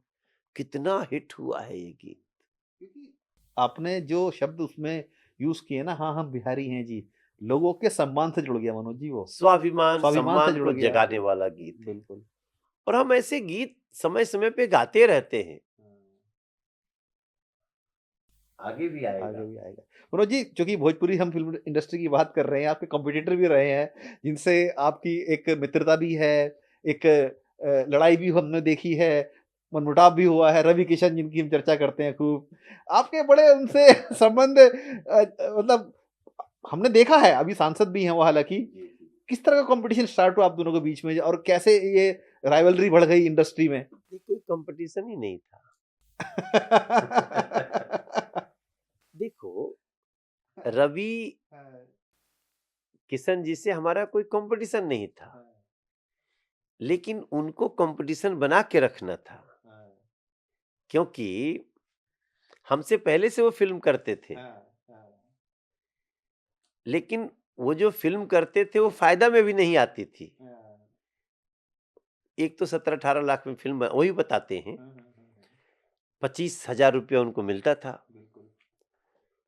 तो एक बार कपिल शर्मा के शो में हमने ये बात कह दी थी, लोगों ने उसको गलत ढंग से ले, मतलब पता नहीं किस ढंग से लिया, बहुत वायरल हुआ। लेकिन ये तो सच्चाई थी कि जब वो 25,000 रुपया पूरे फिल्म का लेते थे, तब मैं एक दिन का 1.5-2 लाख रुपया लेता था। वो तो हर किसी के अपने व्यक्तित्व की बात है। हाँ, तो लेकिन मेहनती तो पहले से ही थे, वो भी मेहनत करते थे, अपना संघर्ष करते थे, वो भी बहुत गरीबी से आए हुए हैं। तो अब क्या था, मैं सुपरस्टार, सिंगिंग सुपरस्टार था। क्योंकि आपके साथ डबल चीज जुड़ी थी, आप गाना भी गाते थे, गाना लिखते भी थे, पिक्चर में एक्टिंग भी करते थे। और उस समय सिंगर के अलावा सामने कोई भोजपुरी का स्टार था ही नहीं। 26-27 साल से गैप था। बिल्कुल बिल्कुल। उसके पहले लोग थे सुजीत कुमार साहब, हमारे कुणाल जी आज भी हैं, बट उनका एक दौर था। और उसके पहले और पहले नाजिर हुसैन साहब, तो सब बहुत बड़े बड़े लोग थे। लेकिन हम जब आए तब एक करीब 27-28 साल का गैप था, और मैं सिंगिंग सुपरस्टार बन चुका और था। नयापन लेके आए थे आप तो गानों में मैं भी। सोच रहा था कि सिनेमा ऐसा करना है कि सिनेमा का नया दौर शुरू हो। और हे माँ जगत जननी जगदम्बा भगवती, माँ विंध्यवासिनी शीतला चौकियां आपने कर दिया। और एक फिल्म ने 1000 फिल्म को जन्म दिया। ससुरा बड़ा पैसा वाला, रास्ते खुल गए ना लोगों के रास्ते उसके बाद। खुल गए, बिल्कुल। और जितने सिंगर थे सब सुपरस्टार होने फिर लगे। ये लोगों के जहन में ये भी बात आई होगी कि जब मनोज तिवारी ये सब काम कर सकता है, तो हम भी कुछ ना कुछ कर सकते हैं। हाँ, अपना हाँ। योगदान किस तरीके से दें अपना। उसके बाद निरहुआ आए, फिर पवन सिंह आए, फिर खेसारी लाल आए। ये आजकल के स्टार हैं जो। हाँ, उसके बाद ही आए। बिल्कुल। और चूंकि रवि भाई तो हमसे सीनियर है ना, लेकिन अब सीनियर होते हुए हम जिस धक्के से आए ना, उसमें ऑलरेडी चूंकि वो पहले थे, तो एक कंपटीशन वो बना के भी रखना चाहते थे। क्योंकि मेरे पास तो भाई इकट्ठे 20 फिल्म साइन हो गई, और मैं एक एक फिल्म साइन किया। मैं 10 फिल्म तो 30 लाख रुपया प्रति फिल्म साइन किया था। तो जहां पे 25,000 में एक आर्टिस्ट कर रहा हो फिल्म, और आप 30 लाख में एक फिल्म करोगे, तो उसके ऊपर क्या गुजरेगी। लेकिन मनोज जी, इसमें एक चीज मैंने ये भी देखी है कि भले ही ये सब चीजें हुई, लेकिन आपके संबंध कभी, या आप दोनों मनोज तिवारी के या रवि किशन के संबंध कभी ऐसे नहीं रहे कि नहीं बंदूक तानने वाले एक दूसरे के ऊपर? ना ना, ये तो सवाल ही नहीं उठता है कि नहीं वो तो मनोज तिवारी तो इतना पैसा कमाता है, हम उसको बिल्कुल देखेंगे नहीं। होता है ना, ना, राइवलरी ना, होती है, जैसे बड़े बॉलीवुड में स्वस्थ, हमने देखा है, जैसे हेल्दी हेल्दी कंपटीशन। कंपटीशन था। बिल्कुल। और आपको आज बात बताऊं, आज पहली बार मैं बता रहा हूं, रवि किशन सुनेंगे, जब मैं सुपरस्टार की तरह आया ना, ससुरा बड़ा पैसा वाला हिट हुई, तो रवि किशन मेरे जहां मैं ठहरा था गेस्ट हाउस में, वहां आए थे, और उसने अच्छा दिल दिखाया था, बड़ा दिल दिखाया था। वो आए और उन्होंने कहा कि भाई आपकी फिल्म बहुत, वो तो होता ना कि जेस्चर दिया एक हाँ, पॉजिटिव जेस्चर। तो मैं ये देख चुका था कि वो लेकिन अब ये था हमारे पास कि इतना क्राउड था सिनेमा और प्रोड्यूसर का कि हमको नहीं समझ में आता था कि हमारे सामने कोई कंपटीशन है। बल्कि अच्छा था कि कुछ फिल्में रवि भाई कर ले। लेकिन एक नेचुरल होता है कि जब दो ही लोग हैं तो धीरे धीरे धीरे धीरे मीडिया वाले तुम लोग बना देते हो भैया। ये का झगड़ा है उसका वो है। हमारा कोई झगड़ा नहीं था। हाँ, रवि भाई को हो सकता है कि थोड़ा अपनी फिल्मों को ज्यादा फिल्में उनको भी मिले, तो इसके लिए एक पियर स्टंट भी होता है इस तरीके से। आसपास वाले ग्रुप ज्यादा बना देते हैं। हाँ। नहीं, एक होता है ना कि भाई किसी बड़े आदमी से आप जुड़ते हो तो आपका प्रचार भी हो जाता है, और आप जब एक स्ट्रगल कर रहे हो या उस लाइन में आगे बढ़ने का प्रयास कर रहे हो तो किसी ऐसे इंसान को पकड़ा जाए जिससे कि आपके नाम के साथ जुड़ जाए और आपको भी फायदा मिल जाए। हाँ, ये सब होते रहता है। राजनीति में भी होता है, आप तो खुद देखे हैं, खूब राजनीति में होता है। फिल्मों में भी होता है। रवि ने लगातार, देखिए रवि एक्टर है, हम सिंगर हैं। हम जो फिल्में किए ना तो वो स्पेशली उसके लिए थोड़ी तैयारी किए सब कुछ। तो अभिनय में वो बेटर अभिनय कर सकते हैं हमसे, कर ही रहे हैं, आज भी कर रहे हैं। अवार्ड और तक मिल गया उनको भी इस बार तो। हाँ, दरोगा का जो रोल किया उन्होंने उस पिक्चर में अभी, कोई मामला लीगल है ना, लापता नहीं, लेडीज। लापता लेडीज। बहुत अच्छा रोल किया तो उन्होंने। नहीं, आज रवि का अच्छा समय है। हम लोग जब जिस दौर पे हम लोग पीक पे थे बिल्कुल। हाँ, तो उस समय, अब जैसे मनोज के बाद निरहुआ हो गया तब भी रवि भाई नहीं थे, फिर पवन सिंह आ गया तब भी रवि भाई नहीं थे। रवि भाई हमेशा पीछे ही रहते थे। लेकिन कभी खोए नहीं वो। नहीं, खोए नहीं, खोए नहीं कभी। खोए नहीं, वो अपना स्थान बनाए रहता था। भले ही बॉलीवुड में भी उन्होंने काम किया बहुत हाँ, पिक्चरों में। वो करते थे, वो पहले से हिंदी में भी करते रहते थे। मनोज तिवारी का बॉलीवुड का सफर जब शुरू हुआ गैंग्स ऑफ वासेपुर से, उसने एक नई पहचान मनोज तिवारी को दे दी जब गाना गाया जिए हो बिहार के लाला। नहीं, हम लोगों को बॉलीवुड का बहुत फिल्म का ऑफर आया, हमने सोच लिया था करना ही नहीं है। तो फिर गैंग्स ऑफ वासेपुर में सिंगिंग, ओनली सिंगिंग, हाँ हमने एक्टिंग नहीं की। हाँ, एक्टिंग गाने की बात कर रहा हूँ हाँ। मैं। क्योंकि मुझे लगता था ना कि ये एक्टिंग वैक्टिंग ना, ये अपन के बस की बात नहीं है बॉलीवुड तो- हिंदी के लिए। स्वभाव का नहीं है। हाँ भाई बड़े बड़े अगड़धत्त लोग हैं, तो हम जिसमें बेस्ट हैं उसमें काम करेंगे। लेकिन आपने जो गाना गाया उसमें बिहार का जिक्र किया, जिया हो बिहार के लाला। वो तो अनुराग कश्यप ने लाया ना। हाँ, लेकिन बोल तो देखिए, जो आवाज आपने दी है उसमें और जो शब्द दिए आपने दिए, जिस तरीके से गाया है उसको भी ऐतिहासिक बना दिया। पिक्चर से कहीं ज्यादा गाना वो चला है। तो लोगों का प्रेम है, जो लोगों ने पसंद किया, वो तो धन्यवाद है सुनने वालों को। आज भी अभी अनुराग कश्यप जी की एक और फिल्म में गाना आ रहा है, और निशांची, हाँ, उसमें मेरा गाना है। मनोज बाजपेयी जी का गाना गाया, जेका बाग का करेजा। प्लेबैक मैं करता हूँ। अनुभव जी के साथ, कश्यप साहब के साथ काम करने का कैसा अनुभव रहा, क्योंकि उन्होंने बॉलीवुड में आपके लिए रास्ता खोला एक तरीके से। न्यू बहुत कमाल के आदमी है, बहुत कमाल के टैलेंट है उनके। रॉ टैलेंट अनुराग कश्यप का थोड़ा सा कुछ अपनी बातों से विवाद में आ गए, मगर as an director Anurag Kashyap का कोई जोड़ नहीं है भाई, बहुत कमाल का डायरेक्टर है।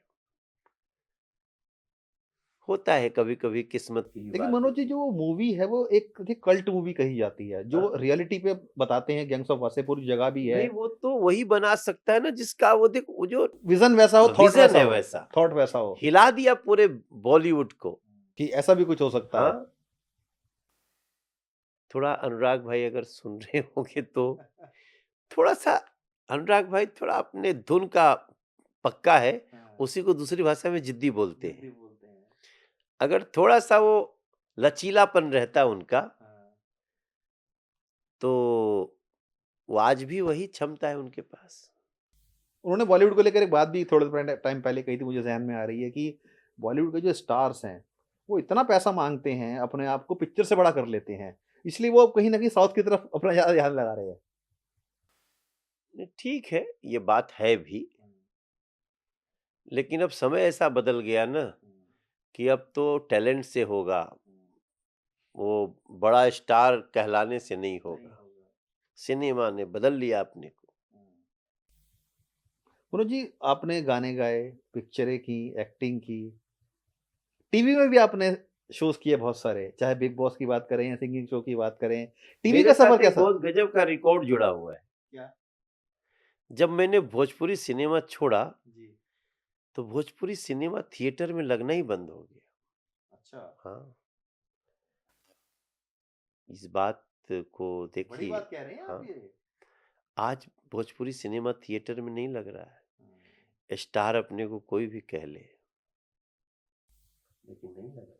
लेकिन मनोज जी, जो आपका दौर लोग था। सिनेमा थिएटर में जाना छोड़ दिए भोजपुरी सिनेमा के लिए, हम्म, और ये बहुत निराशाजनक बात है। क्या इसका रीजन ये है मनोज जी कि जो आपके दौर की पिक्चरें थी उसमें आपने कहीं ना बदलाव किया, चाहे भाषा में हो, संगीत में हो, एक्टिंग में हो, लेकिन अब दोबारा से हम देखते हैं जो इस तरह के गाने अभी बन रहे हैं भोजपुरी इंडस्ट्री में, चाहे वो निरहुआ जी के हों या खेसारी लाल यादव के हों, पवन सिंह तो एक अलग ही तरीके से बॉलीवुड में भी छा रहे हैं। आपको लगता है कि वो दौर दोबारा से जो पहले आपके आने से पहले चलता था फोड़ता का, वो बीच में देखो, दोबारा से आ गया? निरहुआ क्या करेंगे? निरहुआ तो एक एक्टर है, नहीं, जिस तरह के गाने बनाए जाते पवन हैं। एक एक्टर है, खेसारी एक एक्टर है, रवि एक एक्टर है। बनाने वालों के लिए वो क्वालिटी और वो जो पसंद होनी चाहिए, पसंद है 34 करोड़ भोजपुरियों की, उस पे लोग खरे नहीं उतरे। और हम तो बहुत लड़ झगड़ के फिल्म करते थे, कहानी के लिए वल्गैरिटी मत परोसना, तो बहुत हमने क्यों सिनेमा छोड़ा? इस पे तो आज तक हमसे कोई बात ही नहीं कर क्यों रहा छोड़ा? है। अच्छा बताइए, चलो खुल के बताइए आज। हाँ, हम इसलिए छोड़ा कि लोग क्वालिटी समझौता कर रहे थे। अमन स्टोरी करना नहीं चाहते थे। नहीं, हम करना नहीं चाहते थे, छोड़ दिया। कब वो आप कब सोचिए, कब का दौर है वो जब छोड़ा आपने? हमने लगभग 2013-14 में 15 तक तो हमने छोड़ ही दिया। हालांकि ये बात अलग है, लोग कहेंगे फिर आप सांसद बन गए। हमको अच्छा लगता तो हम सांसद बनने के बाद भी कर सकते थे। शायद एक मूवी की भी थी आपने एक सांसद बनने के बाद नहीं, वो कुछ? पहले से शुरू थी, वही पूरा वही किया। पूरा किए थे मतलब। हमने आज तक किसी अपने प्रोड्यूसर को उसको सड़क पे जाने की नौबत नहीं छोड़ी। हमको पार किया मैंने उसको। मनोज जी, हम टीवी की बात कर रहे थे हम। आपने टीवी में एक ऐसी जगह पर शो में गए जहां पर चारों तरफ कैमरे लगे रहते थे और ऐसा माहौल वहां पर होता था। Big boss. बिग बॉस की मैं बात कर रहा हूँ, जहाँ से आपके अंडे वाली जो स्टोरी है इतनी फेमस हुई कि वो अब तक याद करते हैं कि ये वंडा किसी के बाप का नहीं, वंडा खाऊंगा। उसकी बिग बॉस में जाने का कैसे प्लान बनाया था आपने? बिग बॉस मैंने 3 बार मना किया। पहली साल में ही मुझे आया था ऑफर, फिर मैं नहीं गया, रवि भाई चला गए थे, रवि किशन जी। फिर कोई और चला गया, कोई और चला गया। चौथे साल में वो भी हमने ना ही करने के लिए कोर्ट किया। लेकिन जोखिम उठा लिया था आपने वो। हाँ, धीरे धीरे क्या हुआ कि बिग बॉस काफी चर्चा में आ गया, तो फिर मैं सोचा चलो यार हो ही आते और हैं। पैसा भी अच्छा देता था शायद। हाँ, पैसा पहले नहीं देता था अच्छा, तो चौथी बार अच्छा दिया तो चले गए। वो सब ठीक है, लेकिन एक एक्सपीरियंस है बिग बॉस। और बिग बॉस ने फिर आप देखेंगे कि बिग बॉस में उस सीजन के बाद अच्छे लोग नहीं आए, क्योंकि बिग बॉस निगेटिविटी निकालता है। लड़ाई कराना, झगड़ा कराना, आपकी मन के झगड़ापन दिखाना, लड़ाई झगड़े दिखाना। सोचिए एक ऐसे इंसान से वहां पे झगड़ा करवा दिया डॉली बिंद्रा के साथ, जो इतना सौम्य इंसान रहा है जीवन में अपने, और एक अंडे के लिए वहां लड़ाई कर बैठे। बताइए इंसान की फ्रस्ट्रेशन कैसे निकलती है। हाँ, उसमें बहुत खेल होता है एडिटिंग का। लेकिन भाई, बात अंडे की नहीं है, बात है खाने की। हम खाना जो खाना चाहते हैं उस पे कोई हमको कैसे बाधित कर सकता है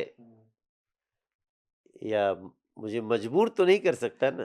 बिल्कुल सही बात है।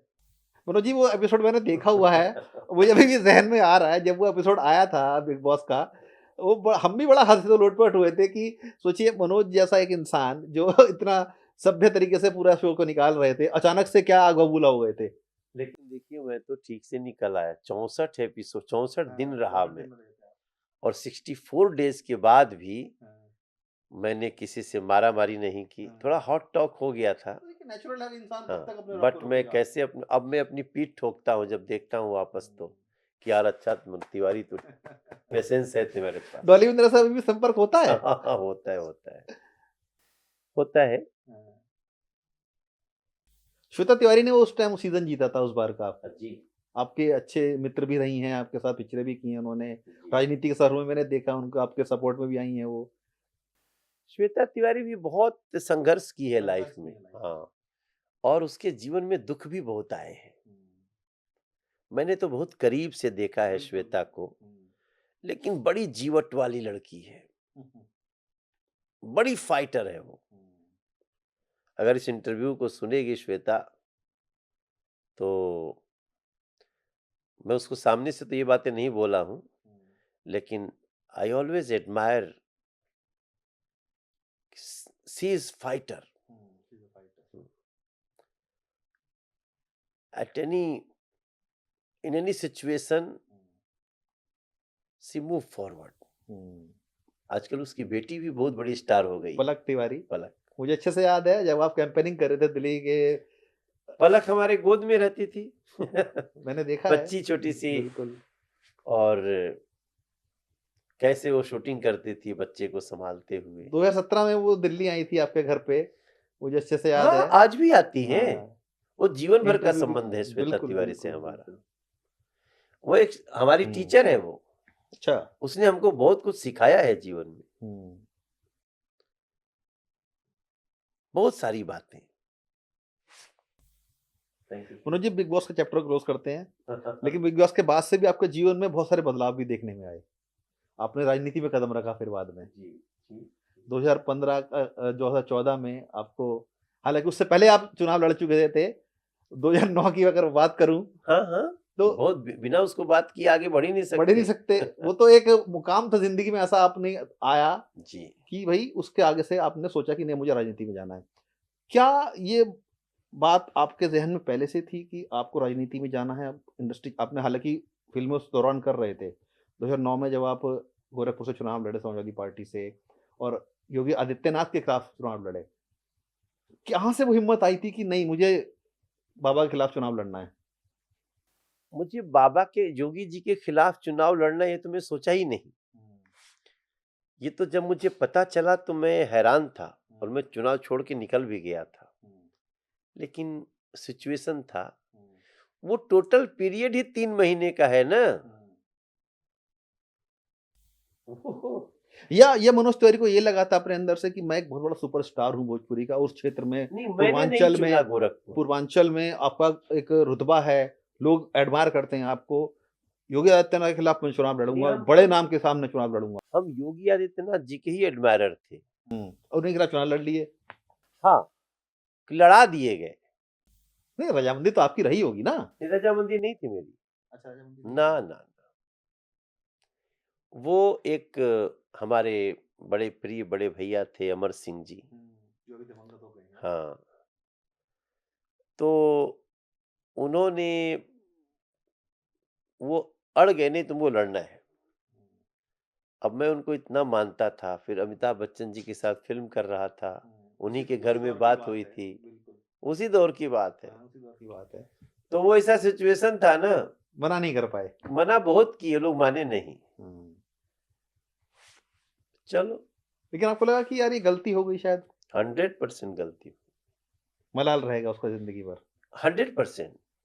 मुझे गोरखपुर चुनाव लड़ने का मेरा निर्णय एकदम ही गलत निर्णय था, मुझे स्ट्रिक्टली मना कर देना चाहिए था।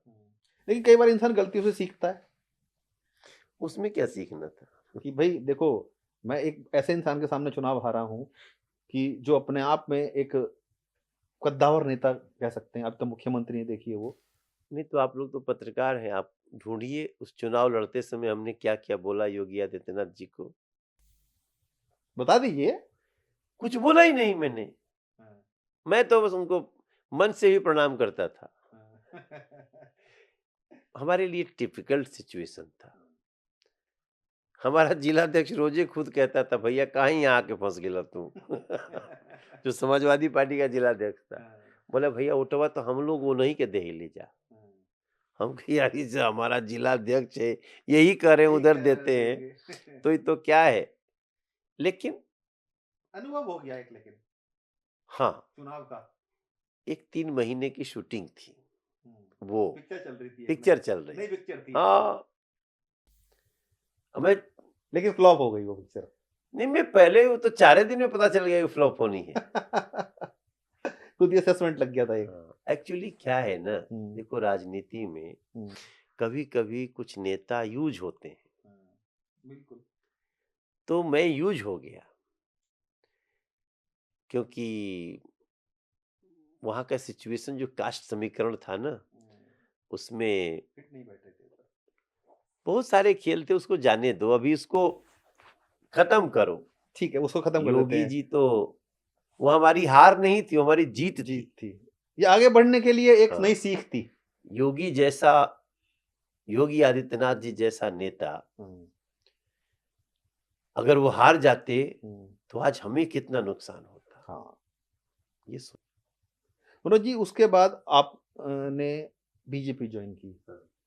बीजेपी क्यों ज्वाइन करने का आपने सोचा था, और क्या वो कारण रहे कि आपने सोचा कि नहीं हमें बीजेपी जाना है अब? नहीं 2009 में या चुनाव वहां भी लड़ने किसी ने के या बाद वहां भी किसी ने बोला कि नहीं बीजेपी ज्वाइन करनी है तुमने? ना ना ना, चूंकि 9 में चुनाव लड़ने के बाद ना हमने महसूस किया कि राजनीति में पार्ट टाइम नहीं जाना है, फुल टाइम जाना है। जाना है तो फुल टाइम जाना। मुझे एक बात याद आ रही है श्वेता तिवारी जी की, बिग बॉस में ही उन्होंने एक एपिसोड में बात बोली थी कि मनोज तिवारी को मैं पहले से जानती हूँ, ये एक दिन जरूर बड़ा नेता बनेंगे। हाँ कहते थे सब, बहुत लोग कहते थे। हाँ, कि इनके अंदर वो क्वालिटी है कि अभिनेता होने के साथ साथ ये एक नेता भी बनेंगे। मैं भारतीय जनता पार्टी में नरेंद्र मोदी जी के कारण आया। अच्छा। नरेंद्र मोदी जी का जब यश फैलने लगा गुजरात सीएम के रूप में, तो एक हमारे मन में चल रहा था कि यार ये देश का लीडर बहुत जरूरी है, देश का पीएम मजबूत होना चाहिए, मजबूर नहीं होना चाहिए। बिल्कुल, जो पहले क्योंकि हम मजबूर पीएम देख चुके थे और मजबूर पीएम के कारण हम देश की दुर्दशा देख चुके थे।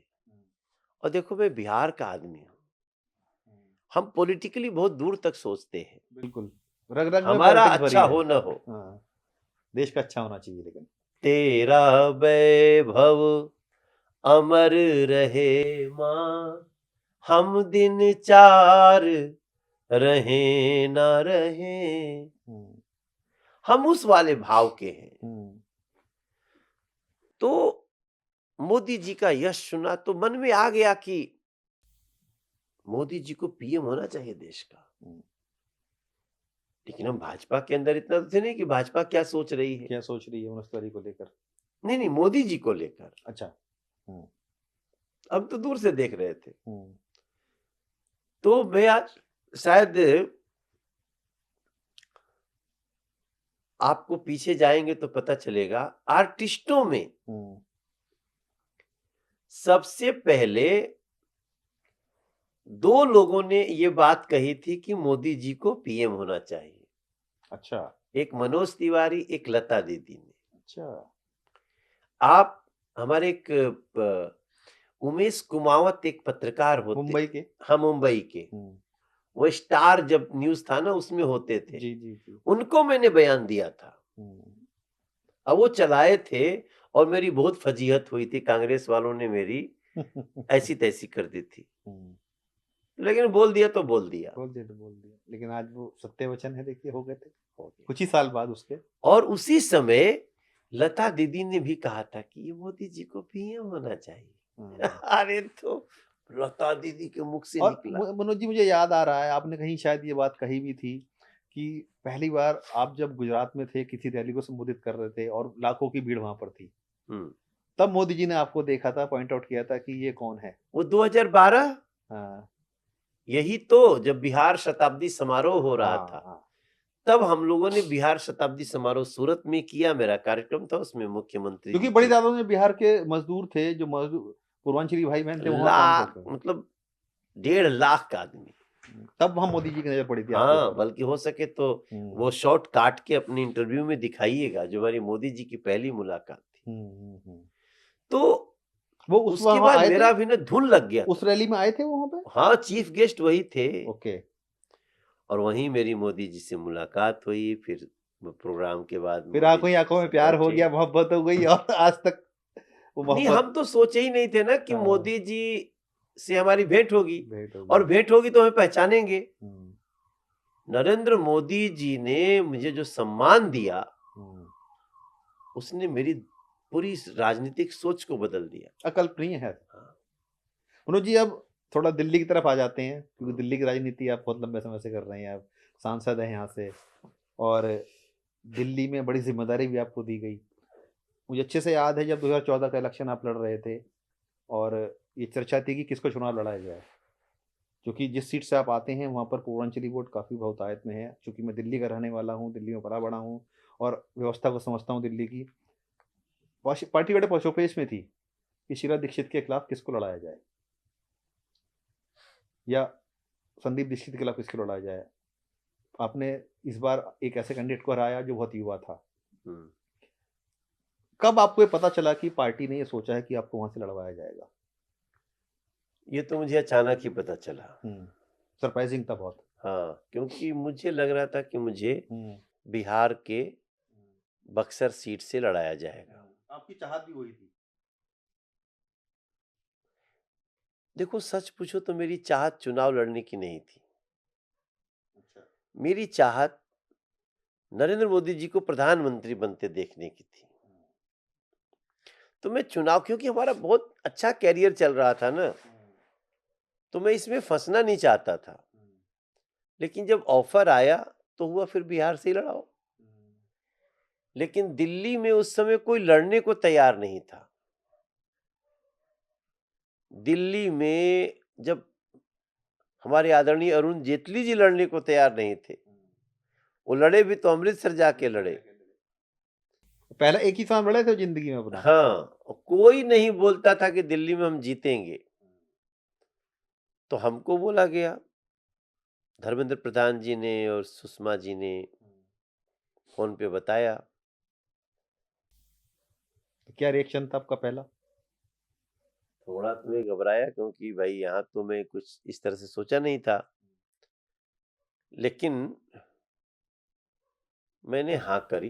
लेकिन पार्टी ने भी कुछ देखिए सोच समझ के ही आपको वहां भेजा था, क्योंकि पार्टी ने भी, बीजेपी एक ऐसी पार्टी है जमीन पे काम करती है, और ज़मीनी सच्चाई क्या है वो सब जानती है। आप जिस समाज से आते हैं, जिस वर्ग से आते हैं, और जिस इंडस्ट्री से आते हैं, उसका जो वोट बैंक था वहाँ बहुतायत में था, और निम्न वर्ग का था। कायदे से तो हमारे क्षेत्र में सबसे ज्यादा पूर्वांचली नहीं है। लेकिन अच्छी खासी हाँ, सबसे ज्यादा पूर्वांचली साउथ में है, ये सबसे ज्यादा वेस्ट में है, नॉर्थ वेस्ट में नॉर्थ वेस्ट में है। किराड़ी है, बवाना हाँ, है, बहुत है। मुंडका है उधर। लेकिन हमारे को ये सोचना ही नहीं था।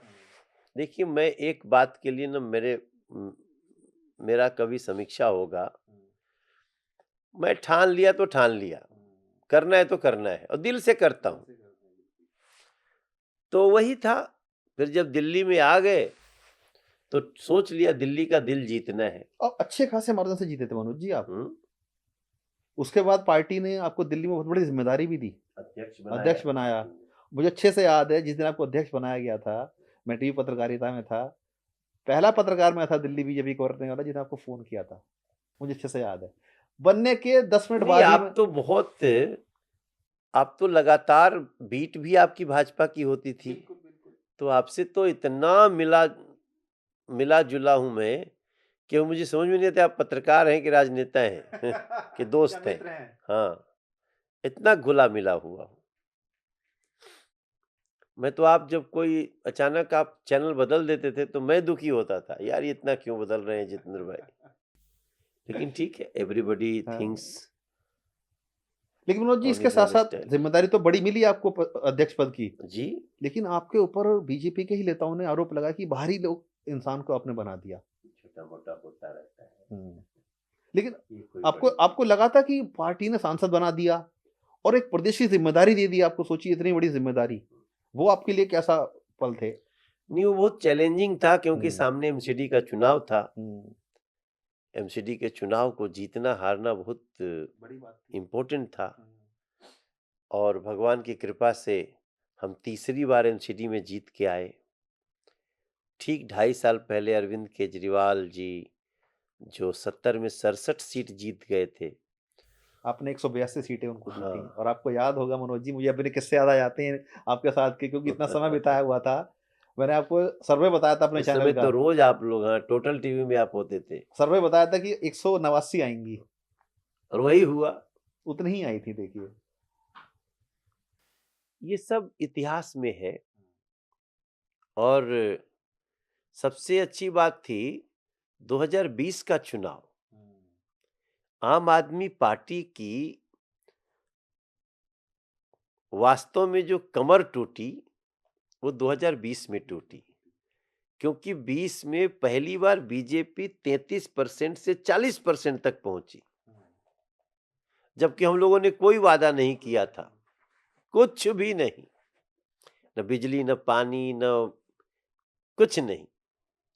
सीटें भले ही नहीं आई थी, लेकिन वोट बैंक आपका जरूर बढ़ा था। जो पहले करीब करीब 35 से 36 रहता था, वो नहीं बढ़कर नहीं, 35-36 कभी नहीं रहा, जो पारंपरिक वोट बैंक था बीजेपी का दिल्ली में, वो इतना ही रहा। कभी नहीं। लास्ट चुनाव में 32% था 2015 में, जब किरण जी हमारी कैंडिडेट थी, और उससे पहले जो 2013 में चुनाव हुआ था उसमें 33%, और जब हमारे आदरणीय मदन लाल खुराना जी मुख्यमंत्री बने थे तब 33%। तो 33% से ज्यादा भारतीय जनता पार्टी दिल्ली में कभी गई ही नहीं। आप इसको चूंकि हम तो उसमें बहुत रोज समीक्षा करते हैं, 33% के बाद 40%, 39.9% था, वो हुआ 2020 में। तो ये जो 8% वोट बढ़ा, 32 से 40 गया, वो इस बात का इशारा था कि अब मौसम बदलने वाला है। हालांकि वो इतना जमीन तक घुस गए थे अरविंद केजरीवाल के झूठ कि उसको उखाड़ के फेंकना भी आसान नहीं था। तो अगला 5 साल और लगा। लेकिन मनोज जी, एक बड़ा दिलचस्प कहानी दिल्ली में निकल के सामने आती है। सांसदीय के चुनाव में बीजेपी सुपड़ा साफ कर देती है, लेकिन विधानसभा के चुनाव में बीजेपी का सुपड़ा साफ हो जाता था 2 बार। ऐसा क्यों? ऐसा क्या गणित फैला हुआ था? वो जो समय था, इसमें कोई दो राय नहीं है कि अरविंद केजरीवाल ने अपने स्किल से लोगों को अपनी तरफ खींचा। क्या वो स्किल था? स्किल था झूठ, स्किल था झूठे सपने, क्योंकि अरविंद केजरीवाल जी का तो कोई हिस्ट्री था नहीं, उन्होंने कभी शासन किया ही नहीं था, लेकिन बातें ऐसी करते थे। और जो अन्ना हजारे साहब का इमेज लेकर के वो खड़े हुए, वो रामलीला मैदान का आंदोलन, आप भी जुड़े हुए थे? हम भी थे।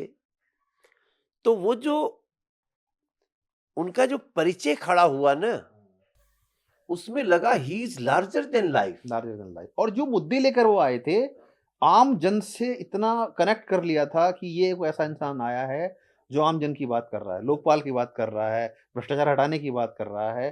कहीं ना कहीं लोगों के जहन में एक ये इमेज बन गई थी अरविंद केजरीवाल की कि नहीं। और कुछ चीजें तो किया भी ना, जैसे उन्होंने बिजली 200 यूनिट ही सही माफ तो की, उन्होंने पानी 20,000 लीटर, भले पानी आवे नहीं आवे, पानी जिसका आता था माफ तो था ही, एक मैसेज दिया, मैसेज था।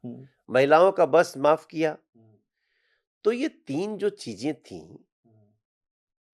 वो कोई सामान्य तो थी नहीं। हाँ, उनका फेल्योर क्या था कि वो जो कह रहे थे या जो वादा किए थे धरातल पे नहीं उतार वो धरातल पे नहीं उतर रहा था। जैसे कि मान लो बिजली, अब गर्मी में बिजली कट होती थी, बजट था नहीं, घाटे में जा रही थी दिल्ली सरकार। पानी नहीं आ रहा है तो वैसे ही नहीं आता था। तो जो आ रहा था लेकिन वो भी हाँ गंदा आ रहा था, हाँ सीवर। ये बात अलग थी। देखो, एक तरह से बात करें हम तो उस व्यक्ति ने जो नीति अपनाई आज तो पूरा देश अपना रहा है। फ्रीबीज। हाँ, लेकिन उस व्यक्ति के पास सिर्फ दिवालिया होने का रास्ता था। या फिर ये कि उन्होंने जिस तरीके से सेंटर के साथ लड़ाई करके रखी हमेशा, काम नहीं करने दे रहे, काम नहीं नहीं करने नहीं, दे रहे, काम नहीं उसके करने दे वो रहे। तो जो किया वो तो भारी अपने पैर पे कुल्हाड़ी मारा उन्होंने, मोदी जी को जिस तरह से गाली देना सब कुछ। लेकिन अरविंद केजरीवाल बातें अच्छी करते थे, पॉलिसी कुछ नहीं थी उनके पास, जिसके कारण दिल्ली का बहुत लंबा नुकसान हुआ है। भाई दिल्ली एक दिन कहने लगे ना यार ये छोड़ो फ्री का बीज, तुम हमें कम से कम मूलभूत सुविधाएं दे दो। और अब जब हम 2025 से आए हैं, आज 10 महीना हुआ है, मैं आपको इस इंटरव्यू में दावे से कह सकता हूं कि 2 साल बीतने दो। 2 साल के अंदर दिल्ली के मेरे भाई बहन, आप किसी सरकार से जो 27 साल से जो प्रदेश दबा कुचला हो, भ्रष्टाचारी शासन में गया हो, आप उसके लिए 2 साल कम से कम दीजिए रेखा गुप्ता जी को। 2 साल दीजिए हम सबको, भाजपा को। जाहिर तौर पर, क्योंकि कोई आके जादू छड़ी तो घुमा नहीं देगा। कैसे कर देगा? मनोज जी, क्योंकि आपने भ्रष्टाचार की बात की, जिक्र किया, अरविंद केजरीवाल की पार्टी और अरविंद केजरीवाल ने जो भ्रष्टाचार का लेकर आए कि भैया हम हटाना भ्रष्टाचार, लेकिन सबसे ज्यादा भ्रष्टाचार के आरोप उन्हीं के ऊपर लगे। यही तो बात हुई ना, उनके मंत्री कि संलिप्त पाए गए। छोटे मोटे भ्रष्टाचारी नहीं हुए। मुझे लगता है इतिहास में ऐसा भ्रष्टाचार करने वालों का एग्जाम्पल नहीं मिलेगा जितना भ्रष्टाचारी अरविंद केजरीवाल जी हुए। आपने उनकी बड़ी मुखालफत करी कि 26 जनवरी को लेकर वो धरने पर बैठ गए थे। वो देशद्रोह था, रिपब्लिक परेड रोकने की कोशिश देशद्रोह था। देखो यही बोलता हूं, उस आदमी ने जो 3 नियम चलाए, बिजली, पानी और महिलाओं के लिए बस, ये तीनों आज सही मायने में देश में कोई दे रहा है तो भारतीय जनता पार्टी कर रही है। ऊपर से इलाज भी, अनाज भी। लेकिन अब तो इस देश में ना, इस दुनिया में पूरे, जो भी कोई पहले बिना हिस्ट्री के कुछ नया बोलेगा तो लोग चप्पल दौड़ा के उसको मारेंगे, कहते हुए कि अरविंद केजरीवाल टाइप का बतिया रहा है, धोखेबाज है। अभी बिहार में देखा है। अरविंद ने पूरे दुनिया में एक मैसेज दे दिया कि जिसका कोई अपना हिस्ट्री ना हो उसकी बात सुननी नहीं है, नहीं तो बर्बाद कर देगा। मनोज जी, क्योंकि दिल्ली में आप सांसद भी हैं, प्रदेश अध्यक्ष भी रहे हैं, बहुत सारी ऐसी चीजें भी सामने आई जब मनोज तिवारी को लेकर ये कहा गया कि इस तरह का व्यवहार ठीक नहीं है। एक वीडियो बड़ा वायरल हुआ, चाहे यमुना की सफाई को लेकर हो या एक महिला टीचर के ऊपर जब आप थोड़ा गुस्सा कर गए थे, जब कैमरे का उद्घाटन करने गए थे, तो वो क्यों ऐसे मनोज तिवारी के अंदर कभी कभी ऐसा लगता है कि अहंकार आ जाता है या गुस्सा आ जाता है कि नहीं, अपने पद से ऊपर हो जाते हैं मनोज तिवारी? नहीं, बेसिकली क्या है कि वो कंडक्ट अच्छा नहीं था, ये तो वास्तव में अच्छा नहीं था, क्योंकि मैं वहां मौजूद था उस टाइम। तो हमको इतना गर्म नहीं होना चाहिए था, यही बोल देते कि नहीं नहीं ऐसा नहीं। या आवेश में कई बार ऐसा हो जाता है, लगता है आवेश में हुआ या इंटेंशनली आपको बुरा लगा था? नहीं, थोड़ा बुरा तो लगा था कि एक सांसद से कैसे कोई कह सकता है गाना गा दो हमारे लिए। सांसद से नहीं, देखो होता क्या है, हम सांसद हैं इसलिए बुरा नहीं लगा। क्या है कि वो कार्यक्रम शुरू हो रहा है, अभी कार्यक्रम फिनिश होने दीजिए, तब कह सकते थे, तब कोई बात हो। तो वो मुझे लगा कि यार ये एंकर कैसे, अभी कोई उद्घाटन होना है तब तक सबसे पहले कह रही है गाना गाइए। क्योंकि उसमें सवाल ये निकल कर आया, क्योंकि आप भी शिक्षक रहे कहीं ना कहीं। ठीक है, आपने शिक्षक बेसिकली तो हम टीचर थी, भाव में बोले। हाँ, कि मुझे लगा कि भाई सबका व्यवहार मर्यादित होना चाहिए, हाँ, लेकिन मुझे उतना हार्श नहीं होना चाहिए था। गलती हो गई हाँ, आपसे। गलती हो गई, गलती ही थी वो, गलती थी वो, आवेश में आके हीट या ऑफ द मोमेंट हीट था। ऑफ द मोमेंट, ये सही वर्ड रहेगा जी जी कि जैसी सिचुएशन थी उसके अकॉर्डिंग आपने रिएक्ट कर दिया उस चीज पे। हाँ। मनोज जी, आप क्रिकेट का बड़ा प्रेम रहा है आपको, हमने देखा है। सीसीएल भी खेल रहे हैं और क्रिकेट जी। लगातार खेलते भी रहते हैं, सांसद आप हो गए हैं, अभिनेता आप रहे, गायक आप रहे, लेकिन क्रिकेट से आपकी दीवानगी अलग नजर आती है बिल्कुल। अभी भी आप 50 हाँ प्लस प्लस हो गए हैं, जी। लेकिन जिस तरबता से आप क्रिकेट खेलते हैं लगता नहीं है कि हाँ वो कभी आप छोड़ पाएंगे। नहीं नहीं, भगवान करे खेलता रहूं। बिल्कुल, हम तो हाँ, चाहेंगे खेलते रहे। अभी आजकल सेलिब्रिटी क्रिकेट लीग हो रही है, हम्म। जो हम लोग उसमें पहला मैच जीत गए हैं, हम्म। और पता नहीं आपका इंटरव्यू कब आएगा। तो हमारा 24 और 25 अगला मैच है कोयम्बटूर में। देखो, मैं सबको चाहता हूं ना, everybody should play, play, everybody should come on ground. What खेलेगा एवर द इंडिया गेम तो इज, खेलेगा what India. Ever the game is. हाँ, आप आओ, नशा से दूर रहना है तो ग्राउंड में आओ, बिल्कुल बिल्कुल। कोई बुरी आदतों से दूर रहना है तो खेल से जुड़ो, ऐसा मेरा विश्वास है। मनोज जी, थोड़ा सा इन सब चीजों से हट के आपके परिवार पर आते हैं, बेटियों पर। दो बड़ी प्यारी बेटी हैं आपकी, हाँ, एक 3 बड़ी बेटी बेटी है। मुंबई में है, 3 बेटी 3 है। बेटी हैं। हाँ। बेटियों का पिता होना अपने आप में सौभाग्य की बात है। मेरे लिए तो बहुत सौभाग्य है। मैं तो अपने को बहुत भाग्यशाली समझता हूँ। हमारे समाज में बेटियों का पिता होना, कई लोगों ने पता नहीं क्यों अपने को उसको अभिशाप माना। मैं इनसे अलग सोचता हूँ। भाई, आपके पास बेटी है तो एक बेटा भी होगा जब उसका विवाह होगा, और बेटा है तो एक बेटी भी आएगी जब उसका विवाह होगा।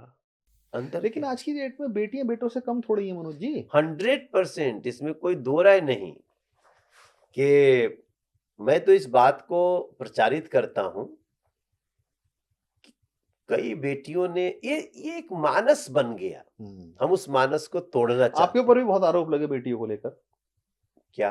कि भाई एक बेटी आपकी मुंबई में बड़ी बेटी है, जो हाँ, 2 बेटी और हो गई। हाँ, ये भी इस तरह की बेवकूफी भरे बेवकूफी वाली बातें बहुत हुई थी। कमेंट्स करते रहते हैं लोग। बुरा लगता था इस बात को कि यार क्या मतलब फालतू की बातें हो रही हैं ये। अभी क्या है ना कि ये सोशल मीडिया पे लोग ऐसी ऐसी भाषा प्रयोग करते हैं जो बोल भी नहीं कि सकते। अब बुरा नहीं लगता है। अब ये मान लेते हैं कुछ लोग मेंटली फ्रस्ट्रेटेड है, दिवालियेपन के शिकार हैं, ये कह सकते हैं। हाँ, मानसिक रूप से दिवालिया है। मेरा मेरा थॉट है ना कि हम अरविंद केजरीवाल जी के खिलाफ बात कर रहे हैं, तो हम अरविंद केजरीवाल रे कहना जरूरी थोड़ी है। हम उनके नीतियों का, उनके भ्रष्टाचार का विरोध करेंगे तो, बल्कि मैं तो आपके इंटरव्यू के मार्फत सबसे प्रार्थना करना चाहता हूं कि हे सोशल मीडिया के वीरों, आप सोशल मीडिया को बचाओ ताकि लोग उस पे बने रहें। लैंग्वेज जो लिखते हैं फिर विरोधी के लिए, मैं अपने भारतीय जनता पार्टी और अपने दोस्तों से भी कहूंगा कि आप दूसरों के लिए उसके एक्ट पे बात करो, उसकी पॉलिसी का विरोध करो। व्यक्ति को गाली देते हुए हम विरोध नहीं करना चाहते। मनोज जी, काफी लंबी चर्चा कर रहे हैं, थोड़ी सी बातचीत और कर लेते हैं, बस ज्यादा समय नहीं लूंगा आपका। अब लास्ट सवाल क्या है? अंतिम क्षणों में जीवन के, आप जब ये पर्दा गिरेगा इस अभिनय का, इस गायन का, बेटियों के लिए, समाज के लिए मनोज तिवारी क्या छोड़कर देखना चाहते हैं? क्या, किस तरह देखते हैं आने वाले समाज को? कुछ नहीं, वो खुद अपने से करेंगी। हम क्यों इतना लोड लेते हैं? ये लोड लेना ही तो परेशानी का कारण है। बेटा हो या बेटी हो, उसको मूलभूत सुविधा दे दो। हमको क्या मिला था जीवन में? खुद ही बने हैं। हमको तो 26 साल तक साइकिल नहीं मिली। इसलिए मैं जो भी लोग अपने बच्चों के भविष्य को लेकर के चिंतित होते हैं ना, उनको मैं बोलना चाहता हूँ, एजुकेशन दो उनको अपने पैरों पे खड़ा होना सिखाओ। मेरी बेटी ने अभी एक दिन साल भर के अंदर की बात है, उसने कहा कि पापा एक कार खरीदनी है। मैंने कहा कितने का है? बोली 95 लाख का है। कौन सी बेटी ने? छोटी बेटी ने, बड़ी बड़ी बेटी ने? बड़ी बेटी ने। जो मुंबई में रहती है। हाँ, अभी छोटी तो 5 साल 5 की साल अभी की हुई है, है। लेकिन वो ज्यादा नटखट नजर आती है हमको। नहीं नहीं, वो बहुत तीनों बहुत टैलेंटेड हैं, तीनों बहुत संस्कारिक हैं। मैं बड़ी वाली की बात कर रहा हूँ, रीति की। मैं उसको 1.5-2 महीना इंगेज करके रखा। अच्छा अभी करते हैं, वो करते हैं। फिर 2 महीने बाद मैंने उसको समझाया, उसके पास बैठा। मैंने कहा बेटा, जब मैं आपकी एज में था ना तो मेरे पास साइकिल भी नहीं थी।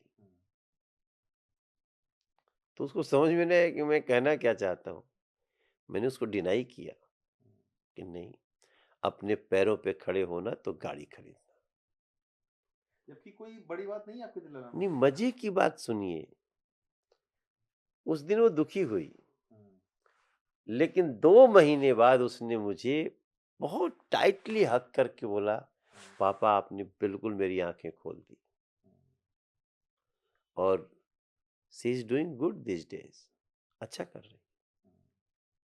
और हमारी जो बाकी 2 बेटियों के लिए मैं ऐसे ही रहूंगा। और मैं सबको दुनिया भर के लोग बोलना, बेटा हो या बेटी हो, आप कुछ अपने बच्चों को संघर्ष करने दो। संघर्ष ही जीवन में सबसे ज्यादा ताकत देता है। ये सब कुछ करके तुम ही चले जाओगे तो वो क्या करेंगे? सही बात है, कुछ उनके लिए भी करने के लिए होना चाहिए। क्योंकि आज की डेट में देखा भी है मनोज जी कि धन दौलत तो खूब कमाते हैं घर वाले, बच्चे सोचते हैं कि हम तो क्या जरूरत है करने की, इतनी धन दौलत है, हमें क्या जरूरत है कुछ करने की। लेकिन ये इंसान फीलिंग को नहीं आनी चाहिए, ये फीलिंग नहीं आनी चाहिए। नहीं आनी चाहिए। उनको एक एक पैसे का महत्व समझने दो। This is my request to every father and mother. Manoj ji, बस रैपिड फायर के सवाल हैं कुछ अपना, क्योंकि आप लंबा करियर आपका रहा है और विभिन्नताओं से भरा रहा है। भोजपुरी कलाकार आप बहुत बड़े रहे हैं, सेवक भी रहे हैं, फाउंडेशन भी चलाते हैं अपनी, संगीत भी देते हैं। मनोज भोजपुरी तिवारी परिवार को भी चलाते हैं। हाँ, हाँ, बिल्कुल। हमारे जितने भोजपुरी परिवार के बच्चे हैं, मैं अपने को अभी भी भोजपुरी फिल्म इंडस्ट्री का, भोजपुरी सिंगिंग इंडस्ट्री का, मैं अपने आप को एक केयर टेकर समझता हूँ। अभिभावक समझते हैं एक तरीके से। हाँ, और मैं उसको निभाता हूँ। बिल्कुल बिल्कुल। देखो, हमें तो बहुत आपके गर्व फाउंडेशन है के जरिए हमने, मुझे जितनी जानकारी है, आप बहुत लोगों की मदद भी करते हैं। हाँ, उसके बाद देखो, हमें, हमारे पास पवन सिंह जैसा स्टार है, हमारे पास निरहुआ जैसा स्टार है।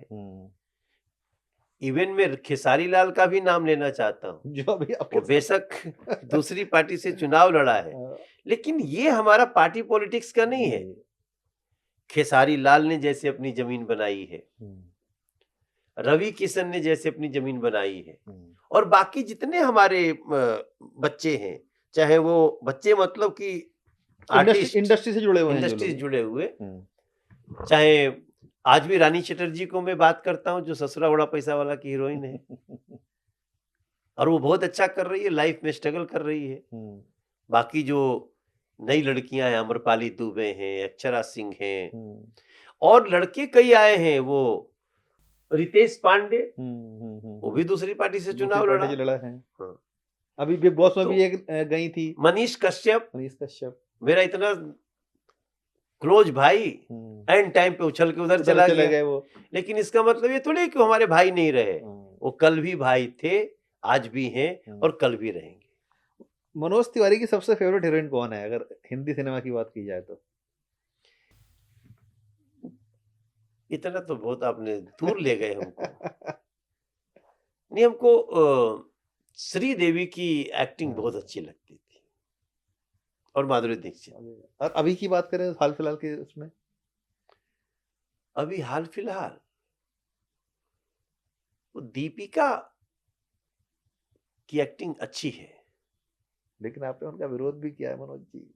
उससे क्या हुआ? वो गलत करेगी तो विरोध करूंगा। मुझे याद आ गया, देखो तुरंत एकदम। हाँ, देखो आप प्रदेशाध्यक्ष होते थे उस टाइम पे, ठीक है। और जेएनयू मसले पर आपने खुद विरोध भी किया था उनका। जेएनयू में वो टुकड़े-टुकड़े गैंग के साथ खड़ी मिलेंगी तो मैं उनको विरोध करूँगा, लेकिन एज़ एन आर्टिस्ट तो मैं उनकी तारीफ़ कर रहा हूँ।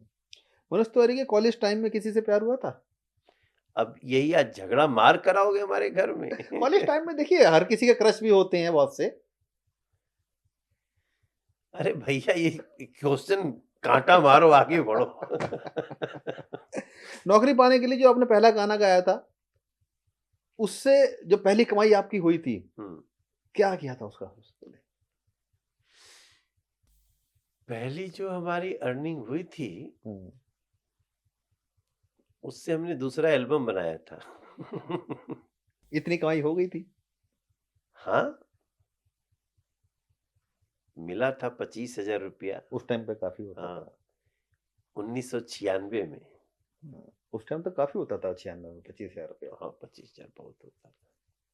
और भुला गए थे बैंक में रख के। अच्छा। अभी कुछ दिन पहले गए थे तो करीब 45-46 लाख रुपया मिला। उसी गाने उसी में। उसी का? वहीं मिलता था तो रख देते थे हाँ, और फिर मैं बैंक में डाल के भूल जाता था। हाँ। तो अच्छा मैं बिज़नेसमैन तो था नहीं, तो मैंने थोड़ा-थोड़ा पैसा थोड़ा-सा कहीं घर खरीद लिया, फ्लैट खरीद लिया, ऐसे ही करता था। फ़ायदा ही हुआ उसमें। फ़ायदा ही हुआ। ज़मीन-वमीन भी खरीद लेते थे। अब धर्म-कर्म के कामों में भी बहुत हमने देखा है आपको कि बहुत हर सहयोग साल करते में हैं। करीब 50 लाख रुपया, हुँ, आज की बात कर रहा हूँ मैं अब। हुँ, पिछले 10 साल हमारा मृदुल फाउंडेशन है, हुँ। हमारा सान्विका फ़िल्म्स है, अभी सेलिब्रिटी क्रिकेट लीग की ओनर सान्विका फ़िल्म्स है।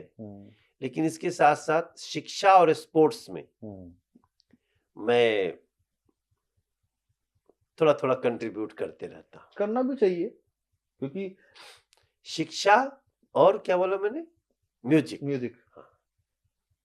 म्यूज़िक के क्षेत्र में। हाँ, जहाँ कोई दिख गया अच्छा-वच्चा तो उसको लाख, 2 लाख, 5 लाख। मनु जी, क्योंकि आप संगीत में इतना इन्वॉल्व रहे हैं और सनातन का काम करने वाले लोगों को भी थोड़ा मैं हुँ। सपोर्ट करता हूँ। आपको कभी ऐसा लगा कि मुझे एक म्यूज़िक स्कूल खोलना चाहिए जिसमें मैं गरीब बच्चों को संगीत की शिक्षा दूँ या उनको आगे बढ़ाऊँ, प्रोत्साहित करूँ? ख़ासकर लोक गीतों को लेकर, लोक संगीत को लेकर, जैसा कि आपने बढ़ाया अपने समय में? अगले महीने उद्घाटन है लीजिए। बनारस में।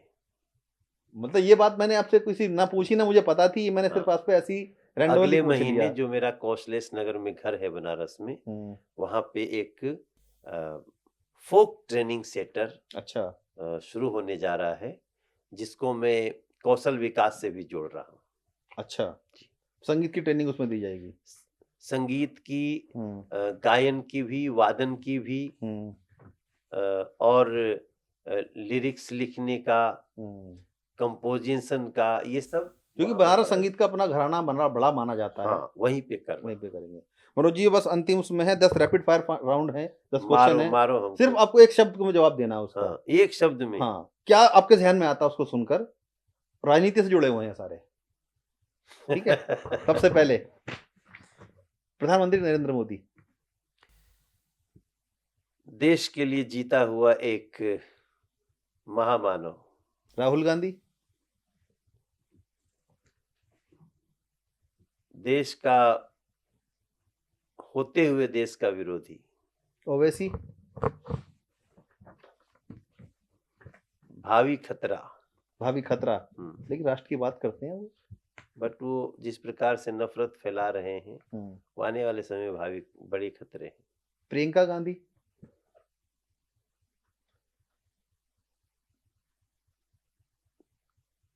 कुछ अच्छाइयाँ हैं मगर गलत पार्टी में हैं, गलत विचार के साथ हैं।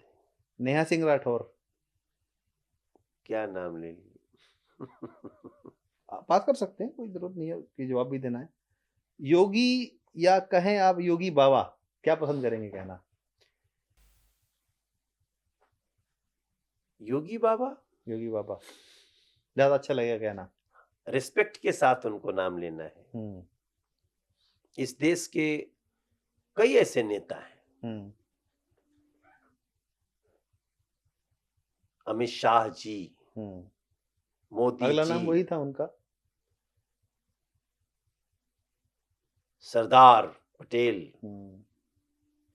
तो ये सब में से योगी जी के साथ योगी कहना, वो योगी बाबा अच्छा है। राजनीति में जात पात मजबूरी है या दिखावा है? सोच में पड़ गए। हाँ, सोच में पड़ गया।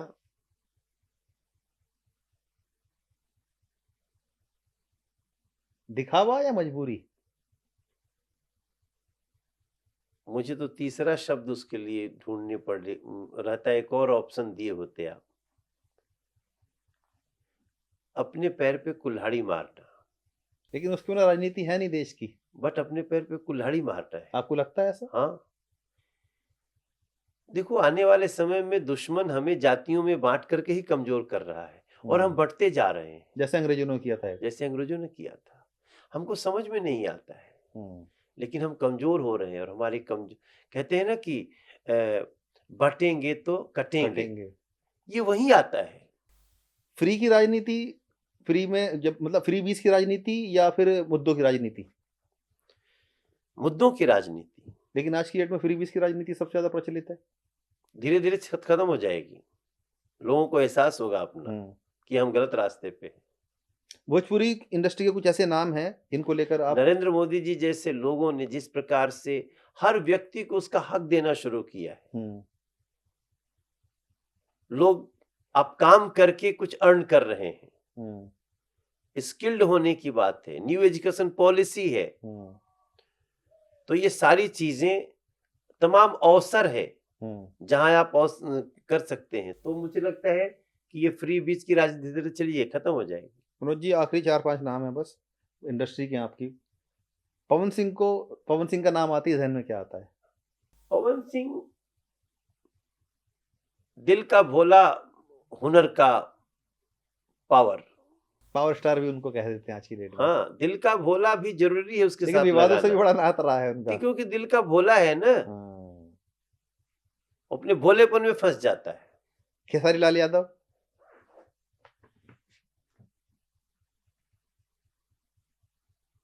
भटका हुआ सुपरस्टार। रवि किशन?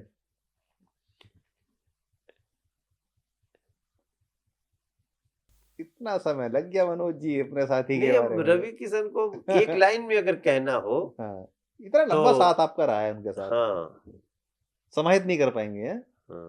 अड़भंगी बाबा। जिंदगी झंडवा फिर भी घमंडवा है। अड़भंगी बाबा है वो। ये नया नाम दिया है आपने उनको आज। अड़भंगी बाबा है। अक्षरा सिंह, आम्रपाली दुबे? इनको नाम क्या दें? संघर्ष से निर्मित, ये दोनों के लिए कहेंगे। संघर्ष से निर्मित। एक आखिरी नाम इसमें लिखा हुआ है ममता बनर्जी का। जिस डाल पे बैठे वही काटना है। ये मनोज तिवारी हैं। मनोज जी, लेकिन मैं जाते जाते आपको ऐसा तो छोड़ूंगा नहीं। इतने टाइम से हम जानते हैं, और आपने कहा कि नया संगीत विद्यालय खोलने वाले हैं, संगीत को लेकर बहुत चर्चा करते हैं। कोई ऐसा गुनगुना दीजिए जो सबके लिए नया हो और हमारे दर्शकों के लिए नया हो। और हमारा एक नया गाना आ रहा है जी, कि सत्य सनातन की धारा को और सजाना होगा, सजाना नहीं बढ़ाना होगा। सत्य सनातन की धारा को और बढ़ाना होगा, अपने अपने अंदर का हनुमान जगाना होगा, अपने अपने अंदर का हनुमान जगाना होगा। ये हमारा नया गाँव। ये तो सनातन से जुड़ा है, क्योंकि आप भक्ति आपके दिमाग से कभी जाती नहीं है, ध्यान में हमेशा आ जाती है, लबों पे आ जाती है। लेकिन भोजपुरी की अगर मैं बात करूं तो भोजपुरी में सुने बिना हम छोड़ेंगे नहीं आपको। देखिए कोई अच्छा ऐसा गाना कि जो दर्शक कहे कि हाँ मनोज जी ने कुछ नया सुनाया है और ये जरूर वायरल सेंसेशन बनेगा। वो तो सबसे अच्छा है। माटी को सोना करने वाली कलाकारी है जी, अकेले चाणक्य जैसे 100 पे भारी हैं जी। हाँ हम बिहारी हैं जी, थोड़े संस्कारी हैं जी, देश के आभारी हैं जी। दिल्ली ने बनाया सांसद, उसकी बलिहारी हैं जी। हाँ हम बिहारी हैं जी, थोड़े संस्कारी हैं जी। स्टेट मिरर के लिए आपका संदेश कुछ हो जाए तो। स्टेट मिरर अच्छा करे। अच्छा लगा आपसे बात करके। स्टेट मिरर को बहुत शुभकामना। आप अपनी निष्पक्षता और निर्भीकता से लोगों के दिलों में छाएं। स्टेट मिरर, यही मेरी शुभकामना है। और सकारात्मकता जगाना है। ये संसार शांति व्यवस्था से चले, इसकी जिम्मेदारी हर व्यक्ति की होनी चाहिए। हमारे स्टेट मिरर की भी यही होनी चाहिए कोशिश। जय हिंद। धन्यवाद मनोज जी, बात करने के लिए। आपने इतना समय दिया, इतनी सारी बातें हमारे दर्शकों को बताई हैं। कहीं ना कहीं आपके जीवन के हर पहलू को हमने छूने का प्रयास किया है और बड़ी बेबाकता से आपने उसका सबका जवाब दिया है। सौम्यता आपके लबों में हमेशा देखी जाती है, सुनी जाती है, और यही आज हमारे इस इंटरव्यू में, पॉडकास्ट में नजर भी आई है। सुना है किस तरीके से मनोज तिवारी को अलग अलग धुन राग छेड़े हैं इन्होंने, और अपने जीवन के हर पहलू को बड़ी सौम्यता से हमको बताया भी है। धन्यवाद मनोज जी, बहुत बहुत आपका। जय श्री राम।